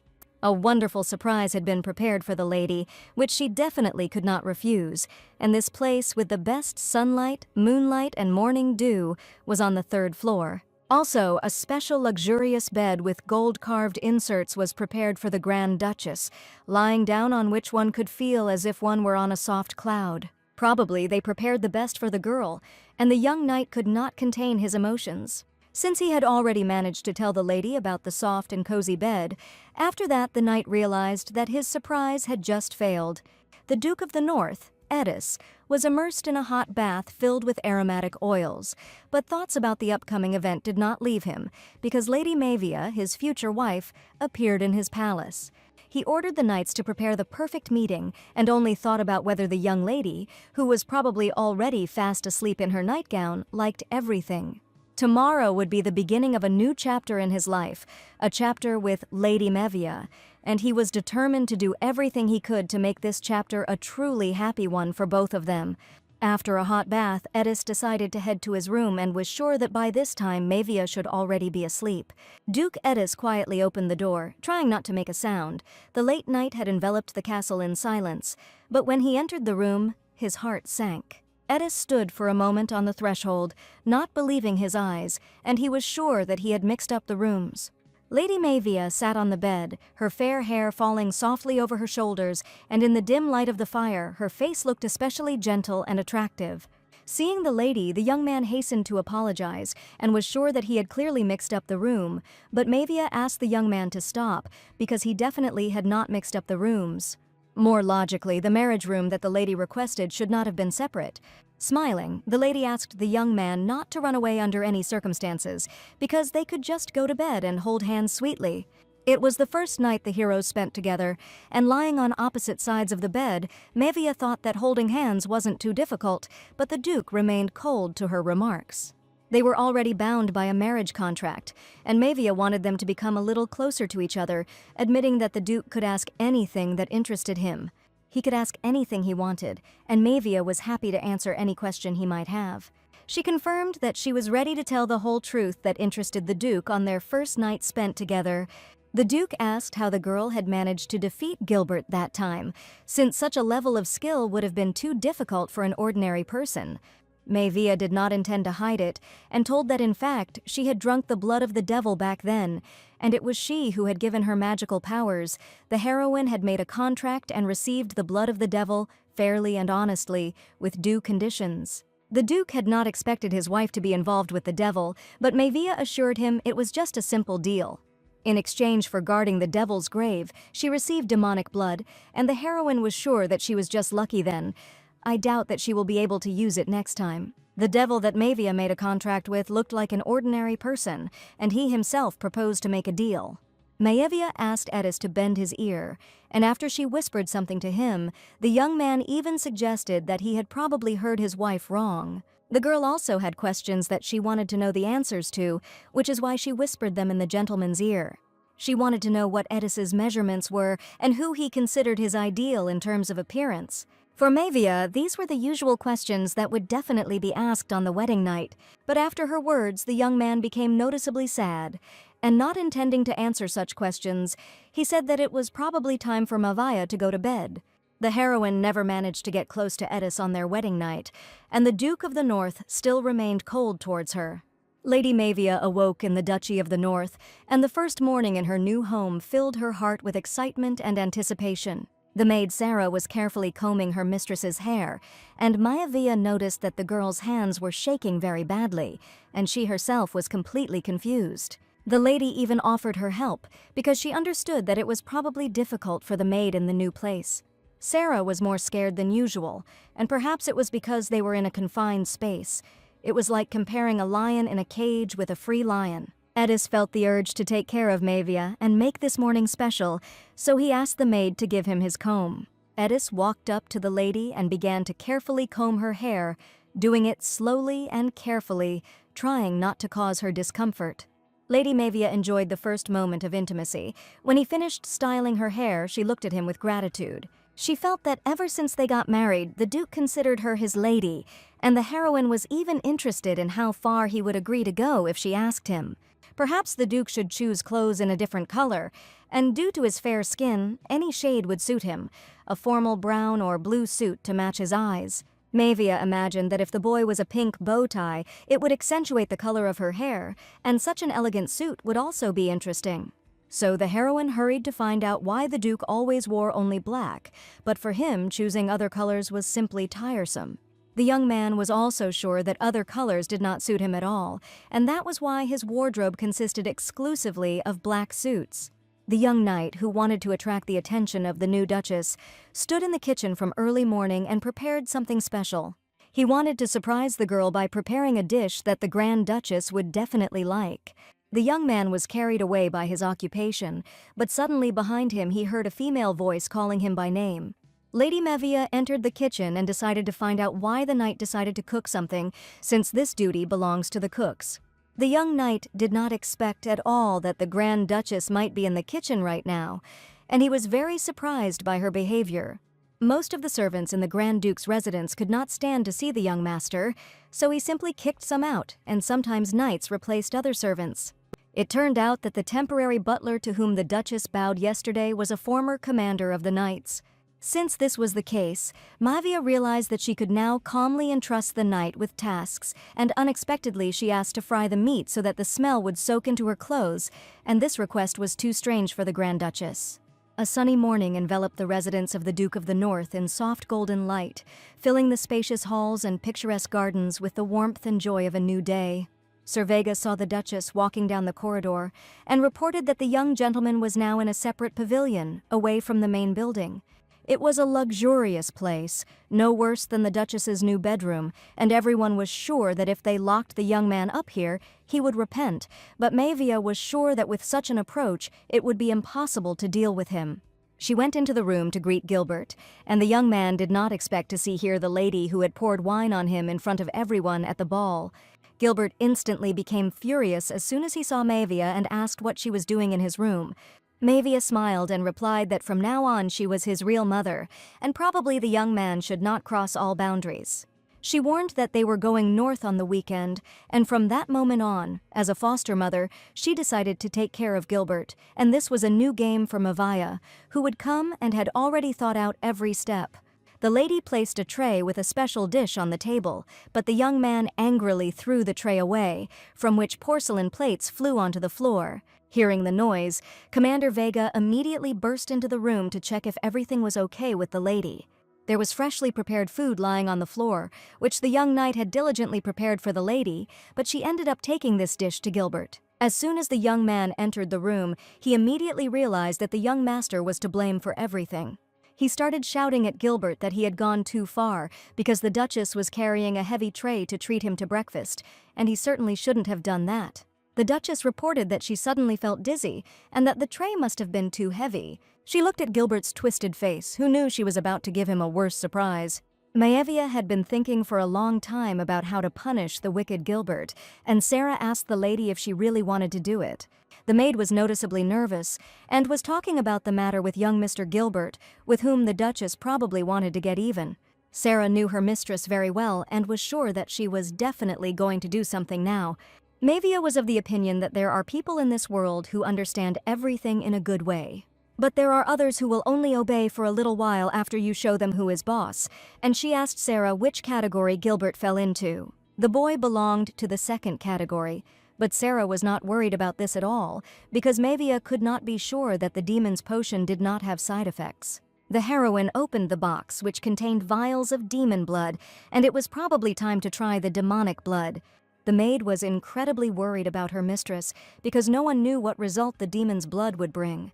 Mavia knew that if she took the monster's blood repeatedly, there would be no way to avoid the side effects, and she had been thinking about it for a long time. But now she wanted Gilbert to understand everything properly so that he would know whom he had dared to touch one day.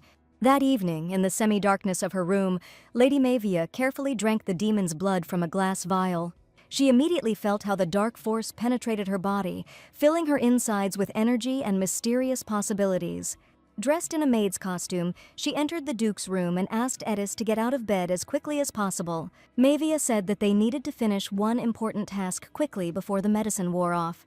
Late in the evening, the Baron dealt with the people who kidnapped the maid and wanted to punish them for not being able to carry out the order properly.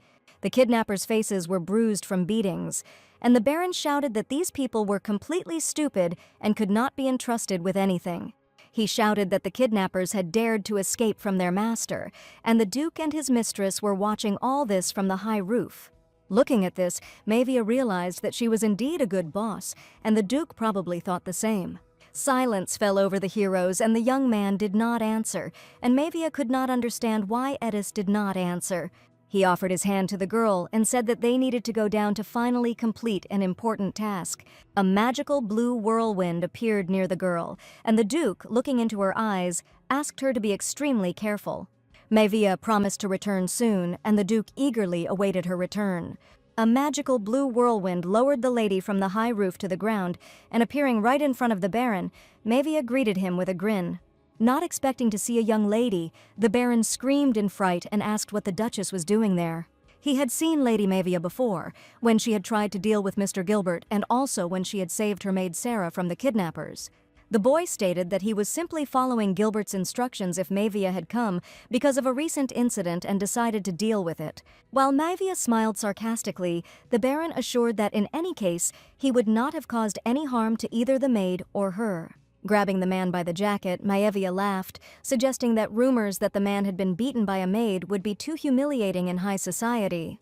The Baron did not expect that the lady would be so strong that he would not even be able to remove her fragile feminine hand from himself. She took a step forward and punched him in the face with such force that the Baron flew back and fell to the floor, stunned. The dark force inside her gave her confidence and courage. She was ready to fight for her maid and for justice. A huge bump appeared on the Baron's face from the girl's blow, and two kidnappers watched all this. Frightened by the fragile lady, the young men watched everything that was happening, declaring that they saw absolutely nothing. But Mavia wanted word of the Baron's beating to spread as quickly as possible, and she asked the kidnappers to watch their boss being beaten by a weak servant. It is not without reason that the heroine is dressed as a maid, and the rumor that the Baron was beaten by an ordinary maid could be very unpleasant for him in high society. At the most opportune moment, the Duke appeared from the magical whirlwind, who wanted to know whether the lady had dealt with her offenders. It all ended much faster than she thought, but the Baron was punished for his terrible crimes. And Edis said that it was time for the Duchess to go, because they had something interesting left that she would definitely like. The knights had no choice but to take the Baron by the arms and go with him to the palace to provide medical assistance. As if from nowhere, the young man's voice came and asked why the Baron did not follow his instructions. The Baron called Gilbert a real scoundrel because it was because of him that an ordinary servant beat him up. Gilbert stood before him and wanted to know why the Baron did not follow his instructions, but the man only rudely replied that the young man should not dare to order him around anymore. The Baron was sure that Gilbert was actually to blame himself. All he did was run after a woman who would never agree to be with him. These words probably offended young Gilbert's honor, and he hated it when someone told him what to do. Lady Mavia saw everything that was happening and laughed that apparently her son had gone out while the Duke and she were not in the palace. Suddenly, the Duke announced that the girl had better return home, but she did not understand what had just happened and why there was such urgency. Edis only offered to walk Mavia to the mansion and asked that she go to bed first. But the Duke was determined to finish the job himself and promised Mavia to return a little later in the evening. The Duke wanted to deal man-to-man with Gilbert and the Baron, who dared to dishonor the honor of his future wife. A few days later, Gilbert finally emerged from his room, his face covered in bruises and scratches that he likely received from his adoptive father. Something had been going on in the main building since early morning, and Gilbert looked out the window and noticed that it was incredibly noisy there today. As it turned out, the ducal couple were planning to visit the Marquis's mansion, and one of the knights reported this to him. Her Highness the Duchess also asked me to be sure to convey something to the young master. The knight held a tray with a fragrant dinner in his hands, but as soon as Gilbert saw it, he immediately shouted at him to throw the food away immediately, and the mere mention of Mavia made Gilbert incredibly angry. In the soft light of the morning sun, Lady Mavia prepared for her visit. her hair neatly braided into an elegant plait, into which were pinned small blue flowers that sparkled in the light like dewdrops on the morning grass. Edis did an incredible hairstyle, and as soon as Mavia admired his efforts, the young man declared that he was probably just lucky this time. Every element of her look was carefully thought out, from the light dress made of the finest silk to the exquisite jewelry that emphasized her beauty. The hairstyle turned out very cute, and Mavia couldn't even believe that it was a young man who braided her incredibly beautiful hair. Emotions raged inside her, excitement and hope intertwined with determination. She was ready for the meeting and for what she could bring into this world. The Duke of the North, Edis, and the Duchess, Maevia, arrived at the Marquise's estate with a little excitement in their hearts. This was their first official visit to the lady's parents. Maevia's parents were already expecting their daughter with the venerable Duke of the North, and the atmosphere was filled with warmth and anticipation. Everything had already been prepared for their arrival, so Mother invited the guests to go straight to the table and try the exquisite dish. Looking at her parents, Maevia suspected something was wrong, because their behavior was a little constrained. Probably, Mother and Father were simply very worried before meeting the great Duke of the North, about whom there were many terrible rumors. The Duke of the North, Edis, sat at a large table in the hall of the Marquise's estate, surrounded by Lady Maevia's parents, and despite the exquisite dishes, he remained silent, only occasionally raising his gaze. His reserve and isolation created a tense atmosphere, and soon an awkward silence reigned at the table. The Duke was not particularly talkative, but what surprised Maevia most was that his parents were also silent, and it seemed they still felt awkward about Edis. She didn't want this important evening to be remembered exactly like this, without live communication and warmth. Suddenly the Duke turned to Maevia and said that it was necessary to eat a lot in order to live long, and handed her a fork with a piece of potato. When the maid Sarah told the kidnappers that the mistress did not like potatoes, cucumbers, and onions, the Duke stood next to her. And he knew perfectly well that Maevia did not like these products, and now he specifically wanted to put a piece of cucumber on her plate. Maevia smiled and said that if she had to try to put those foods on her plate, she would immediately file for divorce. The father asked the Duke if they were really planning to leave for the far north this weekend. Thanks to Edis speaking first, the parents finally brought up the topic that interested them. Mother reported that Monica was still looking for a meeting with Maevia, and it would probably be worth meeting with her before leaving. Maevia was sure that since her mother herself raised this topic, it meant that Monica had really been looking for her and had come more than once. She asked her daughter to be friendly with this lady, because it seemed she loved her very much, but Maevia never felt support and warmth from this person. Last time she complained to Gilbert behind her back, then Gilbert made a big scandal and they didn't even have time to talk. The heroine thought that perhaps history could still go differently, which is why she decided to meet Lady Monica one last time. After an exquisite dinner filled with pleasant conversations, Lady Maevia's parents came out to escort their guests to the exit of the estate. The Marquis took a step towards the Duke and said that his daughter was the light of their lives, and he only wanted the Duke to take care of the girl and treat her with care. The Marquis admitted that they had been worried before when they heard rumors about the ruler of the North, but now he had seen with his own eyes that rumors did not convey what kind of person he really was. Maevia's father really hoped that the Duke would always protect his daughter and take care of her, as he does now. As they went their separate ways, Duke Edis felt determined to fulfill his promise. The Duke said that he had even met the first head of the family, which meant that he had lived at least 500 years, but only now did Maevia wonder why the young man was still not married. So the heroine asked if the Duke really had the same character, attentive and kind, as he had been from the very beginning. But Edis was sure that Lady Maevia was simply the only one who thought so highly of him. Probably the others did not know the Duke well, and hardly anyone knew what his character really was. And looking at the heroine's carefully styled hair, one can already understand a lot about the person who ended up next to her. It was hard for Sarah to take care of her mistress's luxurious hair, but the Duke managed to make a beautiful hairstyle, and such a result could not be achieved in a couple of attempts. Therefore, the hero decided to ask what the young Duchess particularly liked, in order to take her wishes into account in the future. What Maevia liked most this evening was seeing her so bright, but she knew very well that she couldn't always remain so cheerful. But Maevia really wanted the Duke to smile more often with all his heart, and promised to try to be there to give him joy. The next day, the carriage with the Duke and Duchess calmly headed towards the cold, distant north. The Duke kept a close eye on Maevia's condition, and as they rode, he asked the lady to open her mouth wider. No one knew what side effects might come from the blood of the magical beast that Maevia had recently drunk. Time asked Edis not to worry, because Sarah had carefully checked the lady's condition last night and also closely monitored the condition of her throat. The carriage passed through endless fields surrounded by majestic mountains. Since the Duke knew how to use teleportation, Maevia asked if he was going to use it to get to the north. The carriage with Edis and the Duchess slowly stopped. Lady Maevia, getting out of the carriage, stopped for a moment to enjoy the beauty of the landscape. Her eyes sparkled with delight when she saw the sun's rays playing on the surface of the water and the green trees bending towards the river, wanting to touch its transparent waters. When Edis was traveling to the capital, they passed this way, and he remembered this view well. It was rare to see such beauty in the northern lands, and he wanted Maevia to see the surrounding landscapes in person. In the novel, Esmeralda Calacas's crescent moon always remained impenetrable, and the only expression he sometimes allowed himself conveyed only contempt or discontent. But now, Edis wasn't cold from the beginning, he just lost his smile because of someone, and probably someone treated him cruelly. When the novel's heroine, Maevia, arrived in the north alone after her wedding with Gilbert, a huge, terrible fire was raging there. The reason was that the main character of the novel, Rehan, ran away from home and accidentally removed the seal into a powerful monster.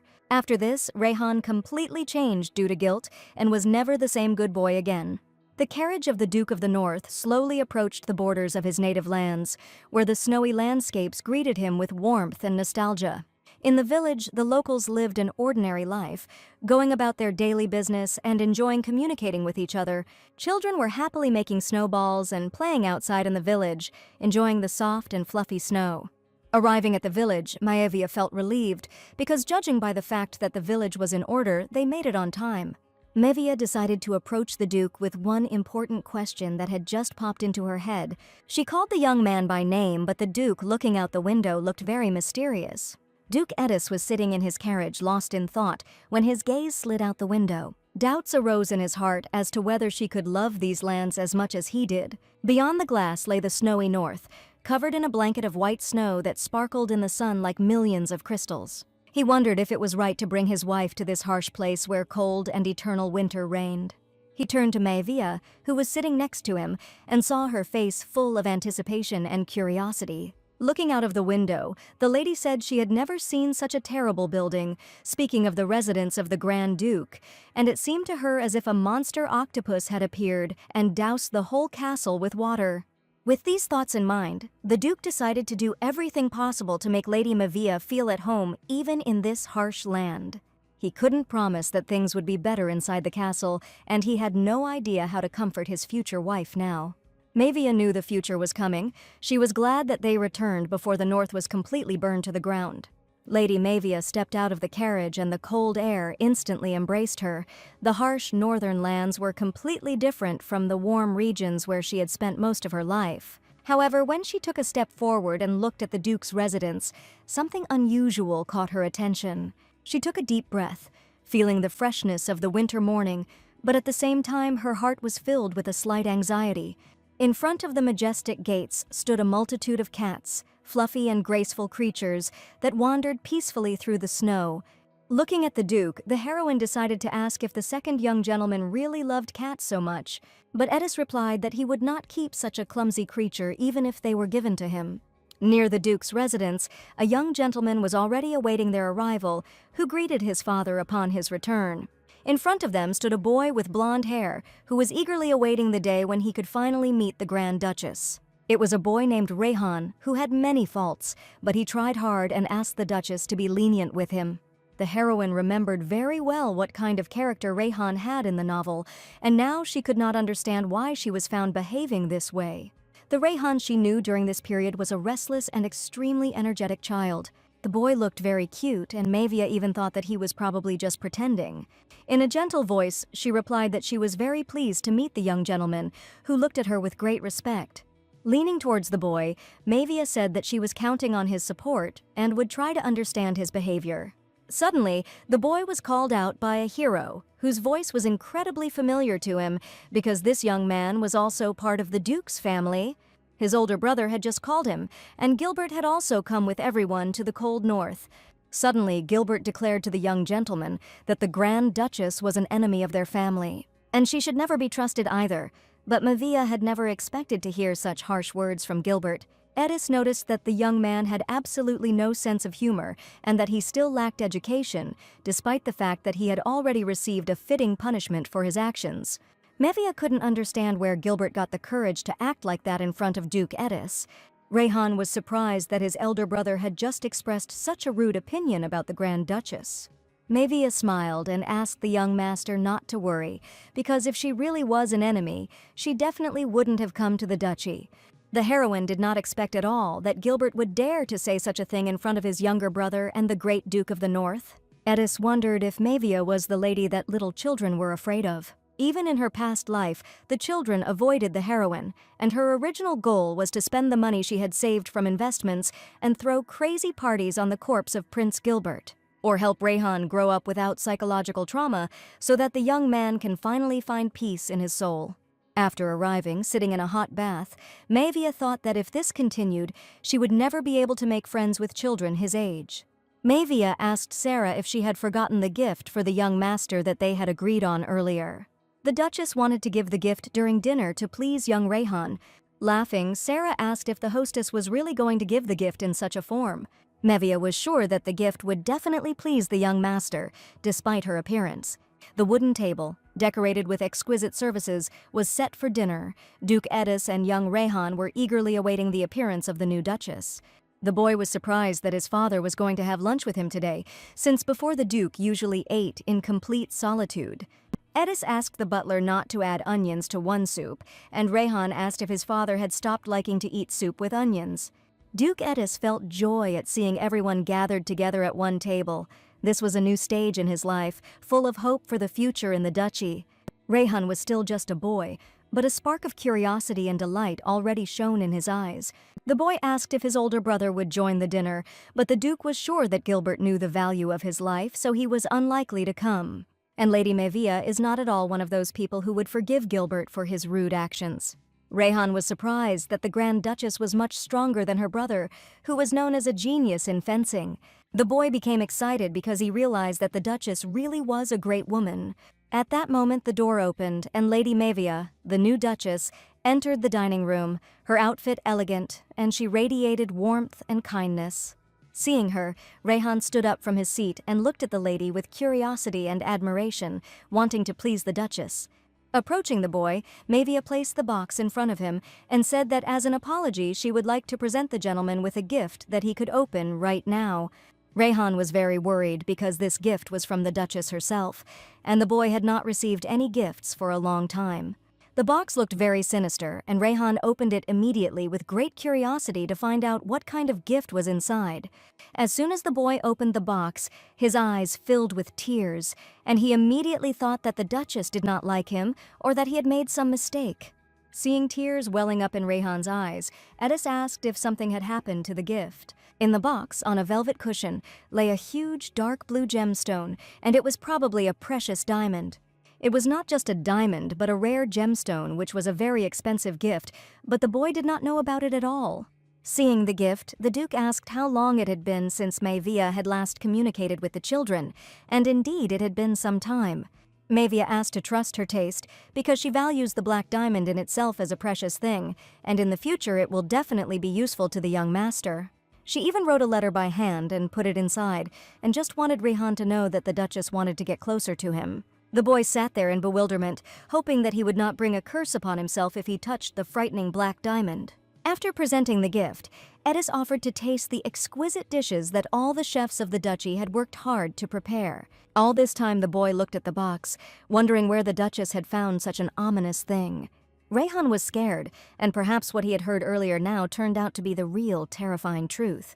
The boy decided to find out the truth from his older brother, so he wanted to ask Gilbert some questions. He asked excitedly what the young man meant by saying that the Duchess was their worst enemy. Gilbert asked if the boy really doubted his words, since he had clearly made it clear that Mavia was a bad person. At that moment, one of the knights approached and asked Gilbert not to put unnecessary doubts into the younger gentleman's head. He stated that all talk about the Duchess being an enemy of the family was complete nonsense, although her grace was not particularly kind or gentle. But the young man knew that even the proudest aristocrats of the capital recognized her as the most outstanding beauty. And in addition to her attractive appearance, she has enormous wealth and an honorable family line of a marquis. These were just rumors, but the young man was sure that they proved exactly how special the Duchess was. Rayhan thought that Mavia was probably the ruler of the shadow quarters of the capital, who could destroy even Prince Gilbert himself at any moment. That's why she can so easily get her hands on sinister things that even the prince himself can't get his hands on. All these thoughts made the young gentleman's stomach ache badly, and he asked to leave dinner early. From the very beginning, Mavia noticed that the young gentleman was not feeling well and offered to accompany him to his room. She asked the butler to bring something for the young master's stomach to the bedroom, and to ask the nanny if Rayhan had any chronic illnesses. Mavia also asked to change the blanket to a warmer one, and looking at the boy, the Duke said that the lady was doing everything with the purest intentions. Mavia asked the young gentleman to come with her, and she promised to take good care of the gift. After Gilbert's words, Rayhan saw Mavia in a completely different light, and he was unable to discern her pure intentions towards the young master at all. Entering the young master's bedroom, Mavia politely asked if she could stay there. On the sofa in the room sat a cat with incredibly white fur named Isabel, whom Rayhan asked to go to her room. Mavia stroked the snow-white cat carefully, and at that moment Rayhan became very scared because Isabel usually scratched people's hands. But to his great surprise, the cat gently pressed herself against the girl and even began to purr. The Duchy's cats even had their own maid to look after them, and their names were invented by Count Elliot. Each cat was given an elaborate name and each had its own designated room. Rayhan asked if the Duchess was tired, since she could go back to her room, and he promised to just lie quietly in his bed. But Mavia wanted to stay with the young master for a little while, and did not consider it a difficult task at all. In fact, Mavia had very little understanding of children and never had the opportunity to get close to them.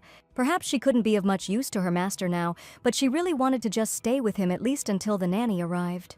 Mavia asked thoughtfully if her presence would disturb Rayhan, who was probably not yet accustomed to the presence of the Duchess. Looking at the lady with huge eyes, the boy admitted that her presence would not bother him at all. He just felt like he was bothering Mavia too much, and that was exactly how Rayhan felt right now. She walked over to the bed where the boy was comfortably nestled under a warm blanket and tenderly covered him up to his chin. Rayhan looked so defenseless and calm that Mavia's heart filled with warmth. The young gentleman decided to ask how Mavia met his father, since the Duke rarely leaves the house.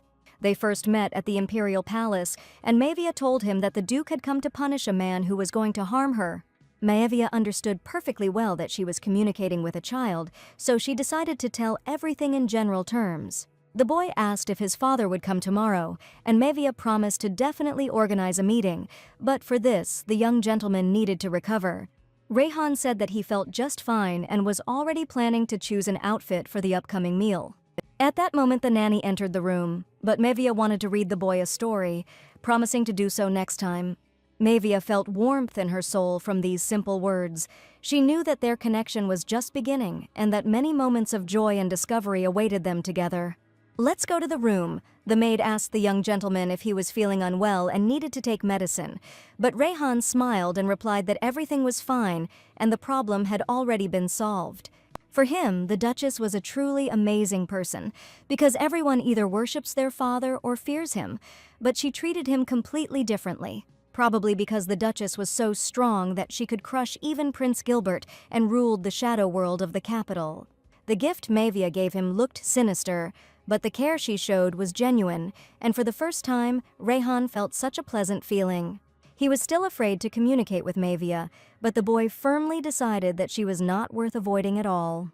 Mavia walked down the hallway, noticing that the outside of the castle didn't look too well maintained, but the inside was in better condition than expected. In the Mavia Duchy, she saw many statues of cats, and it seemed like there were more cats than people. They say there are people who furnish their houses entirely in their own way, and here even the towels had cats embroidered on them. Mavia became incredibly curious about what the Duke's room looked like, and she would have been very surprised if there were pictures of cats everywhere there too. Entering his office, she saw that there was no decoration with cats in this room. It was gloomy, but overall quite decent. Looking around the room, she suddenly saw a sofa on which the Grand Duke himself was sitting. The young man smiled and asked if the inspection was over, and after dinner he waited for the Duchess to appear. While Maevia was looking around the room, the Duke asked if he had passed her exam, and Maevia admitted that the young man had succeeded. It was their first meeting after a week of separation, and sitting down on the sofa next to the Duke, the lady asked if he hadn't missed her. It was just a joke, but Maevia heard silence in response, and she even wondered if Edis had any problems. Previously, the young man said that due to the peculiarities of his body, it would be difficult for him to have children in the future. And Maevia wanted to know if this would be completely impossible, because this question interested her greatly. The Duke chuckled and replied that the lady had a way of speaking in ambiguous phrases, and if she wanted to know something, she could ask about it directly. The young man would never have thought that he would say such a thing in his life, but now he asked Maevia to look into her eyes and not at the level of his trousers. The lady herself did not know why she was looking intently at the gentleman's trousers, and she hid her curiosity very poorly. Apparently, the heroine was too tired for the day, so she decided to go to bed first. As Maevia lay down in her cozy bed, she yawned and realized that she was very tired and instantly fell asleep. And Edis, standing like this in front of her, looked like a real villain, incredibly beautiful, like the Lord of Darkness. Edis might be thought to be the Lord of Darkness, but it is unlikely that anyone would try to destroy him, because Edis will not allow anyone to defeat him. But for Maevia, the young man was damn handsome, but also lazy, and this was his flaw, which she could do nothing about, deciding to simply take care of him. Waking up, Maevia saw thick snow outside the window, but for the north it was a mere trifle, and today Count Elliot, I wish to express my respect, decided to pay a visit. The Duke said that he was not lazy at all, but one could not accept care without giving something in return, and Maevia was surprised that she had said those words out loud yesterday.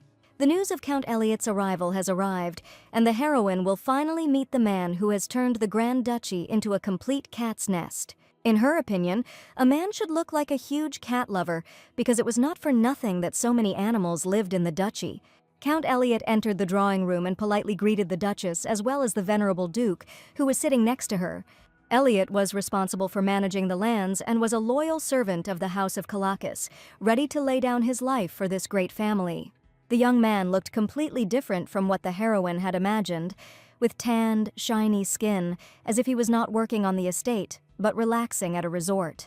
However, to begin with, Maevia decided to simply say hello and keep all her assumptions to herself for now. She was interested in how things were with land management, and whether there were those who took advantage of the owner's absence, illegally enriching themselves at the expense of the treasury.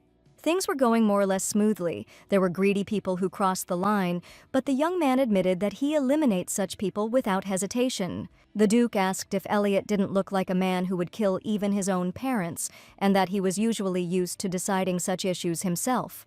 In this regard, the Count suggested that further reports on management matters could be submitted directly to the Duchess's desk, since Edis had not even looked at his detailed reports before.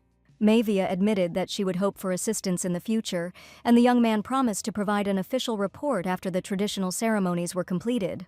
Smiling, Maevia asked to take all the cats from the castle because she had heard how much the Count adored them. Elliot called the cats his fairies, and he was sure that they were a part of his soul, and there was no need to drive them away. The young man served his Duke well, and Edis promised him this salary next month. Maevia asked if the duchy would go without the cats, having heard that the young man called them fairies. Kneeling down, Elliot asked to leave all the cats in the duchy and promised to do anything. The Duke noticed that, judging by the expression on the young man's face, he was still not himself, and he could not let him go just like that. Elliot was incredibly afraid of his master, and Maevia asked him to look into what she had said and report back.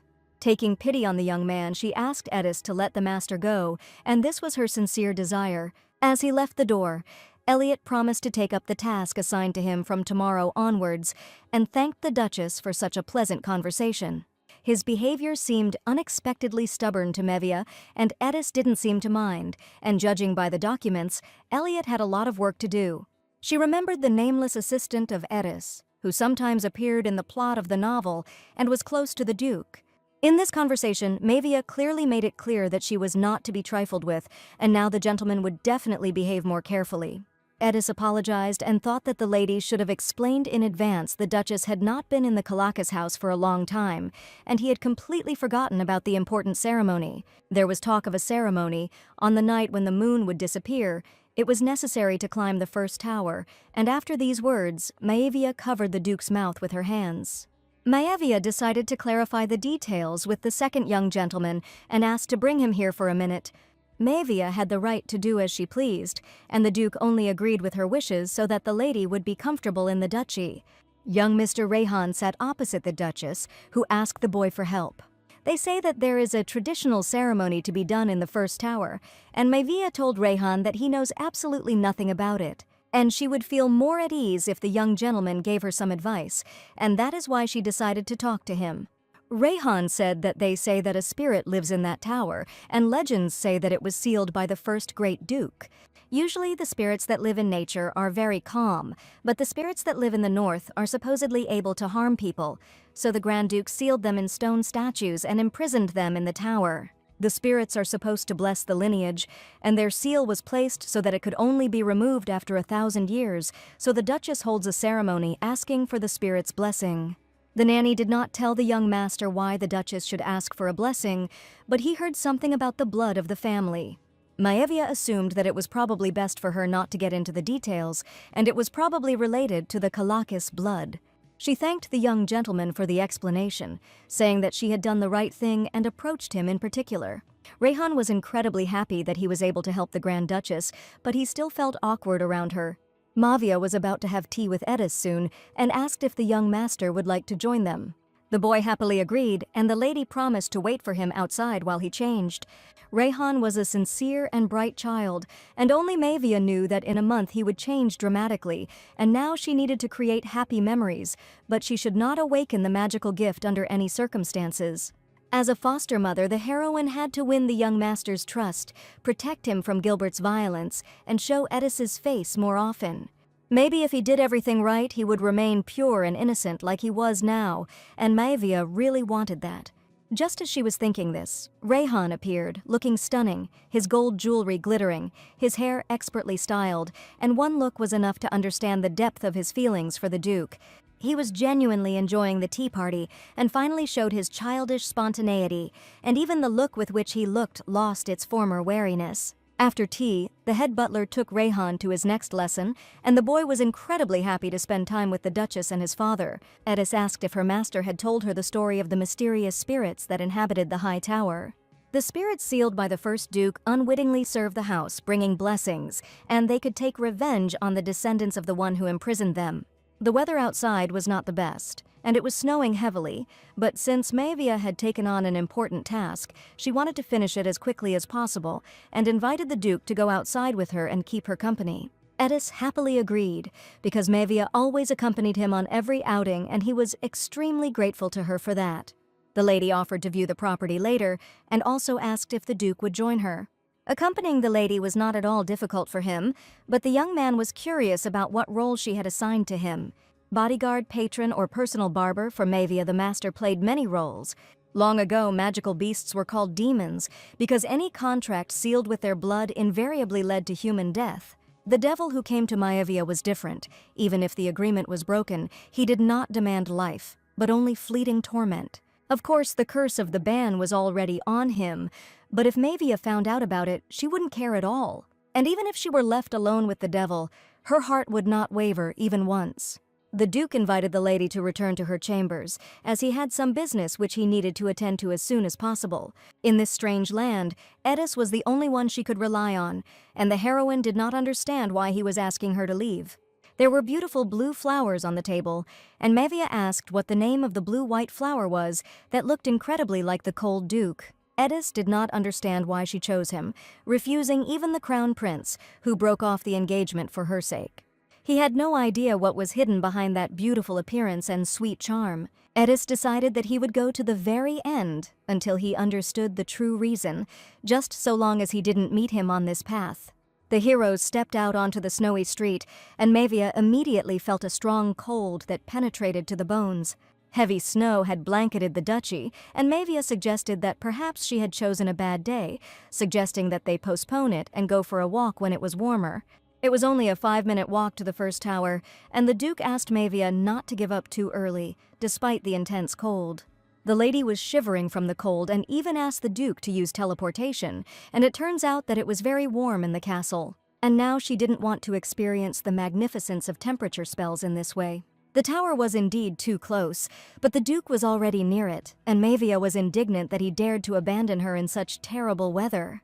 Finding herself in the far north, Mavia understood what real cold and truly severe frosts are. By the time Mavia managed to reach the tower, we were stuck in huge snowdrifts, and her feet were also very cold. As she reached the gate, she called Edison a real traitor. Shivering from the cold and slowly becoming covered in snow, she joked that the marriage contract should have included a clause about frostbite, not burns, because she had almost turned into a frozen icicle. Edis looked at his wife with a smile, and he found her sweet behavior very funny. He extended his hand and cast a spell. Light sparkled in the air, and a fireball, a magical source of heat, appeared in his palm. A bright fire burned inside the ball, radiating light and warmth, and the Duchess looked at the fireball in surprise. Mavia carefully took the ball in her hands. A warm light enveloped her palms, and she felt the cold go away. She looked at Edis with gratitude. The heroes entered a tower, which was rumored to be inhabited by ancient sinister spirits. Mavia wanted to know if they found the statue where the spirit was sealed. Could they make a personal wish in front of it?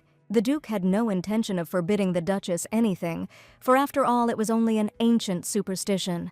So far, Mavia couldn't figure out how to make a wish if she didn't even know where the spirit was sealed, and there were a lot of statues in the tower. The Duke wondered if Rayhan hadn't said that only one most ancient spirit was imprisoned in the tower. He invited Mavia to check for herself whether it was true or not, and his grin screamed without words that he was absolutely right. Perhaps this could disrupt the spirit's life form. And now Mavia understood why the previous heads of families did not even approach them, because of what their predecessors had done, they now cowardly send only duchesses here. Mavia was sure that she couldn't return earlier, and she wanted to quickly make a wish and go back to the duchy. She tried to think positively, and now it was clear that she wouldn't have to whisper dreams to an empty statue. Having looked around, the heroine decided to choose any statue and make a wish in order to return back as soon as possible. Suddenly, she noticed a statue on the floor, which looked like someone had thrown it there on purpose to break it, and just a little more and it would have crumbled to pieces. The Duke said that if the statue were completely destroyed, the spirit inside it would most likely disappear forever. The eyes of the statue lying on the floor seemed to be alive, and Maevia felt that she had to choose this particular statue. She finally decided to make a wish near one of the statues, and even took something with her as a gesture of goodwill. She asked the Duke to support the magical warm ball, and she was going to make her deepest wish. With her hands folded in front of her, Maevia began to speak and asked the Lord of the Spirit, sealed in such a remote place, for a great blessing. Hearing the Duchess's words, Edis couldn't help but laugh, because her speech sounded like a lecture. Maevia prayed to the Lord Spirit that his statue would last for many more centuries, and told of her simple wish to become a little richer.